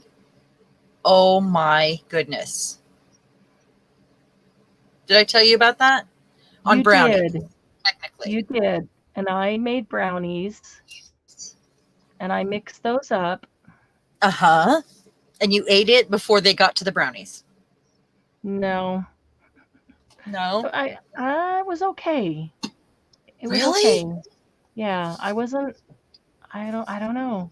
I mean, Really? they're sugar free, but it might have been too sweet. It might have just been too sweet with the Oh, pudding, okay. the concentrated pudding mix and then the Cool Whip. I didn't mix up the whole thing. I did not quite a package of pudding to a Oh, thing. well, you didn't tell me that part. I used the whole Well, package I of mean, pudding. it's to taste. I mean, Yeah. depends on your what you like. Yeah. Yeah. Oh, full fat taste. Oh, yeah. Full fat. Well, full fat and full sugar are different things. I like full sugar. I can go with low fat, but I have a harder time going with that sugar-free taste. I don't like it. I want to like it, but I don't. Mhm. It depends what it is in. I don't generally taste that sugar-free aftertaste or whatever that is that some people can taste. I I don't just like don't the get taste that. of Splenda at all in anything. Yeah, I don't, yeah, I don't drink anything that I put sweetener in or things Yeah, but like you that. drink So, diet soda all day long, so you're drinking that not anyway. all, You're using no, that. no, I'm drinking water all day long. And if I have a diet soda, because I stopped diet soda completely for 3 weeks, I didn't even touch one. And Mm-hmm. then, yeah, and so now if I have one, I'll just have one in the afternoon after I've had a couple of bottles of water already. And because I really enjoy the flavor of my diet Dr. Pepper. I really do. Yeah, If it's ice cold, if it's ice cold, I just love the flavor of it. I really enjoy that. I So used to I'll do like that. Diet I Dr. don't Pepper. drink, yeah, I don't drink much and I don't drink it regularly. Some days I don't even have any. I just don't like soda anymore. Yeah. The fizz gets me because I'm not used to Oh, drinking soda anymore. I So love that, the fizz. but I'm coffee. So I guess Yeah, pick and I one. don't drink One. coffee. I don't. Yeah, see, you can drink coffee all day, and you can drink coffee at night while we're up here doing this. And oh my Not goodness, usually. sometimes, yeah. Only on Oh, Saturday nights will I do it. to keep That's up, the only keep time I awake. drink it at night. Oh yeah. And then I don't sleep. Uh, But I enjoy my coffee, and yeah. it keeps me awake for this, I guess. Yeah, Not I that don't coffee drink keeps me coffee. awake, just keeps me from Uh, sleeping. First thing You I have in the morning when I wake up is water. know? And I Now I do like my water cold. Here we go. All right, that's going to be a cool. This is cardstock. It had some butterflies stamped on it. Can't really see them well, but it's see that. actually Oh, I can't see butterflies. I see triangle. no, but yeah, the triangle is the stencil. The butterflies were Oh, stamped behind it. Like there's one little one right there. Might uh-huh. see a Oh, few I here see. and there coming through, but they just kind of add a grunge or a little wing look behind it somewhere. So that's cool. That will work. Um, I'm pulling out things that just need something else added to them and seeing what I can just layer on to give it a little bit more. I got a lot of metallic stuff. I don't know why, I really enjoy doing metallics on the gel plates. I just really like doing metallics. So this is something I was just trying out some paint on, but it's a good heavy cardstock. So I'm going to pull something on it and so I can use it. I can cut it up into ATCs or tags. Let's see. Speaking of which, I got out tonight Mm-hmm. Rolodex cards, old ones that Oh, fit on did you? my Mm-hmm. Rolodex cards, and Cool. I forgot to use them. I was going to Ah, use those on my plate directly, ah. which is a lead Um, in if you'd well, like to discuss it. well, do we want to do that this month, or is that? I thought that was going to be maybe something special for next month. Something special for next month, but maybe they could start working on them if they That, get their job plates out. or they That's could what I'm. start thinking about it. Start thinking about it to see what they Yeah, want to do. Okay. yeah. We haven't So, worked out all the details yet. We're just saying plan ahead. Maybe for something coming up. um, hang on one moment There here. will be details to work out, just so you know. There will be a few details. I think we've got most of. Wait, is this where I wrote my stuff? Okay. Yeah. So we had some like the metal Rolodex dividers at the sale and some Heidi Swap dividers, and then there was the Rolodex die we had at the sale, and it's such that even if somebody didn't have a die cutting machine, they could actually lay it down and just trace it if they wanted to do that. And it comes with 2 dies in it. So you can make 2 completely different shaped Rolodex pages if you want. But Rolodex cards, they're not really pages, are they? They're cards. Yeah. But yeah, we thought it would be super fun to do a swap in September, and there's nowhere to sign up for it yet. So that's why Sharon said all the details aren't out, and meaning just that we haven't figured out exactly what the dates will be. So there's nowhere to go to sign up. So there's one other thing we haven't ironed out completely yet, and that is the actual well, RSA? There's just a few little details, that's all. The RSA. I'm liking that one.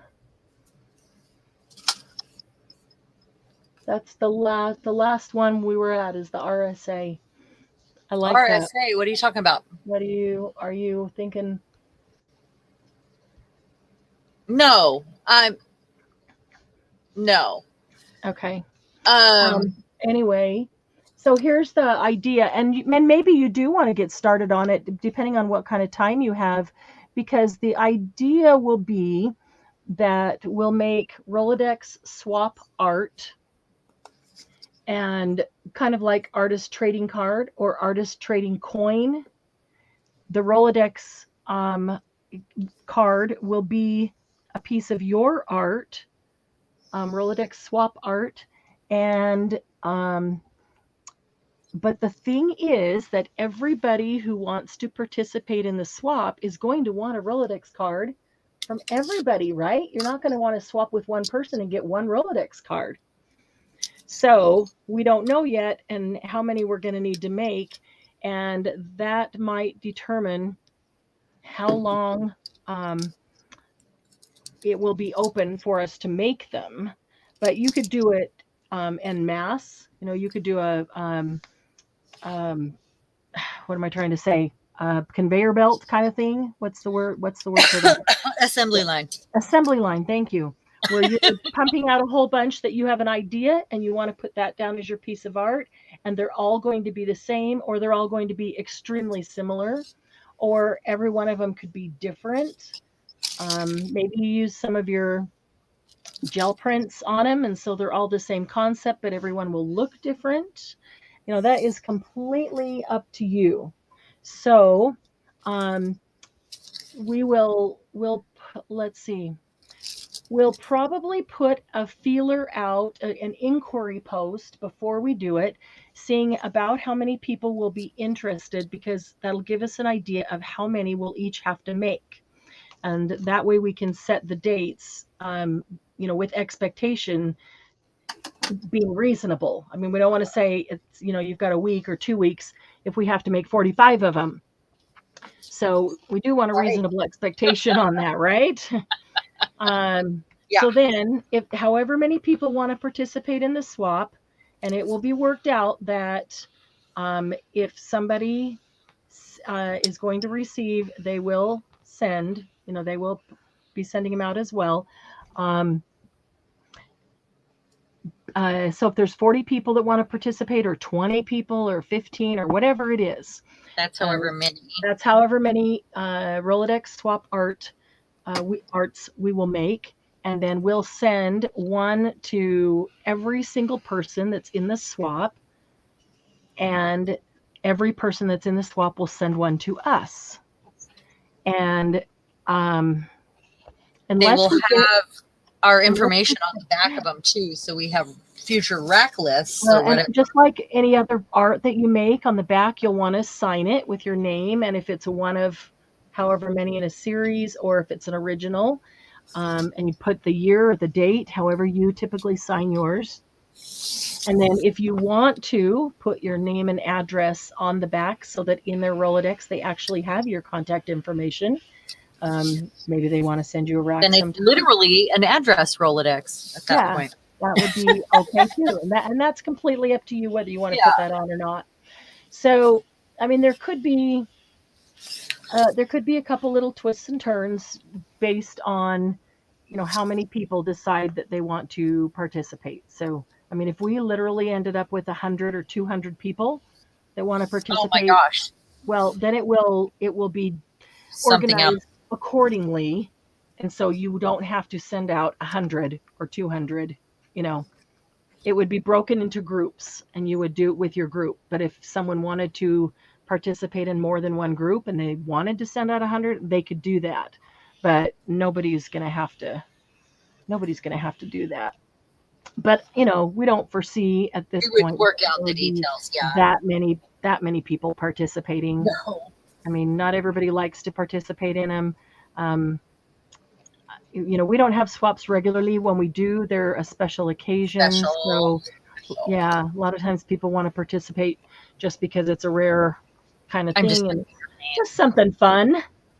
Yeah, But for no that'd be reason. really cool because it would give us inspiration to see everybody else's art. It will build a really cool little piece of art. That Rolodex full of all those Rolodex swap arts, that's a little cool piece of art itself. I would love to have that sitting on my desk and all be able these to people. flip through it. Yeah. And There it we also, are, more you metallics. know, would give you ideas. It would inspire you. Yeah. There would be a lot of reasons why Yeah, that would be fun. Yep. Exactly.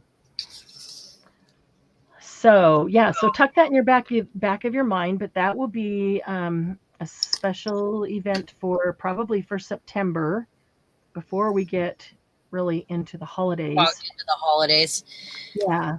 But we didn't want to add it into August. There just it wasn't. It could there be wasn't an enough October warning. thing. Not It could enough be time. Not enough warning. Yeah. But so our if that's a special event in September, then you know that our All About will somehow tie into it so that it will help you in making them. You know, or even that we can work on Saturday nights. We can work on them together. You know, making some of them, or at least one Saturday night, and kind of depends on how many we need to do and how many are participating. And I don't know. So tell us in the comments what you guys think. What are your thoughts? What how do you feel about that? Is that something you'd want to participate in? Now, there's also thoughts about those that are not in the US because you know, if you have to mail to 20 people, that can get really expensive. It's I don't know, it could be like $3 just to mail one Rolodex card to somebody. And if they have to mail out that many, it would also be difficult. So if you have to do that, I mean then it's a possible that as somebody in Canada could put them all in one envelope and send them to Sharon or I and just send us the cost of a US stamp for each one of them, which is, you know, right. I don't know, 60 cents or 65 cents. I don't even know anymore. I buy the forever stamps, but I just hate that they keep raising it. But either way, it's under $1, so it's a whole lot less. And then we could put them in envelopes and mail them for you, or you know, so that they go from the US to the US, and then you only have to mail one package to the US if you wanted to participate. That's an option. If you have other thoughts about how that might be handled, please send them to us. Do a private message to both of us and put your thoughts out there. Let us know, you know what you think. But yeah, I'd love to hear. We'd love to hear right now just what your initial reaction is. Is that something you guys would want to do? I think we only have a couple people here, Marianne. Really? Yeah, there are only 7 people watching, and you and I count as how many? I'm not on YouTube. I am. Okay, so you count as one. Yeah. So 6. So there's 6 people. So yeah. So, but somebody might be watching it later and hear this, and they can put in the comments what their opinion is, or their comments, or send us a private message, or whatever it is. Okay, I'm using some more of this. Why can't I think all of a sudden? Tissue paper. I really like how it works on the tissue paper. That is cool. Copper, metallic with some little teal here and there. Tissue paper. Just sec. I want to pull Set up. that over to dry. Well, there we go. So yeah, it sounds like everybody's either not feeling well or needing to head to bed. Family not feeling well. Okay, that just won't lay out flat with one hand. So it's probably a good night for us to end early. Let's check the comments and see if anybody. Lucy doesn't drink soda or pop. Glass of wine with dinner. Try to drink water or orange. Oh, I love orange juice. Fresh orange juice. Years ago, I brought a Rolodex punch from Office Depot to punch the holes. I think it was $5. I recently saw on eBay for $90. Wow. So 45 people want to swap. We have to mail out 45 different Rolodex cards. Yeah, that could get really expensive from Canada, for sure. If people join, this sounds like the kind of swap that needs a host. A Rolodex card could go out as letter mail, but isn't that still like $3 from Canada, Lucy? Yeah, we would have a size for sure on that, and those are the things that, you know, all the details would be in there. But that's another point. That's another way to handle a swap, Sharon, would be to have a host. And yeah. Everybody mails one package with all of their swap cards to the host, and they include an envelope that would be predetermined, like a 6x9 envelope with X amount of postage on it. And so then the host takes one of everybody's and puts it in their envelope and sends it back to them. And so they've paid their own postage to get it back. You know, but they don't have to mail it out to however many dozens of people. I know we would have to work out how all of that would work. Yeah. That just telling you that Lucy just suggested that that's an option. And that is an option for that type of swap. And that's done regularly in other groups.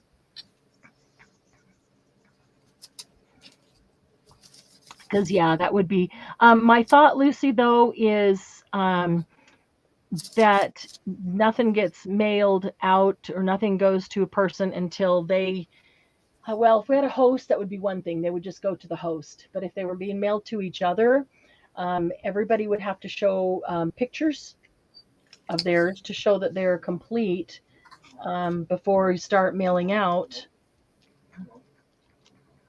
Otherwise, somebody could, you know, receive all of them and never send theirs out.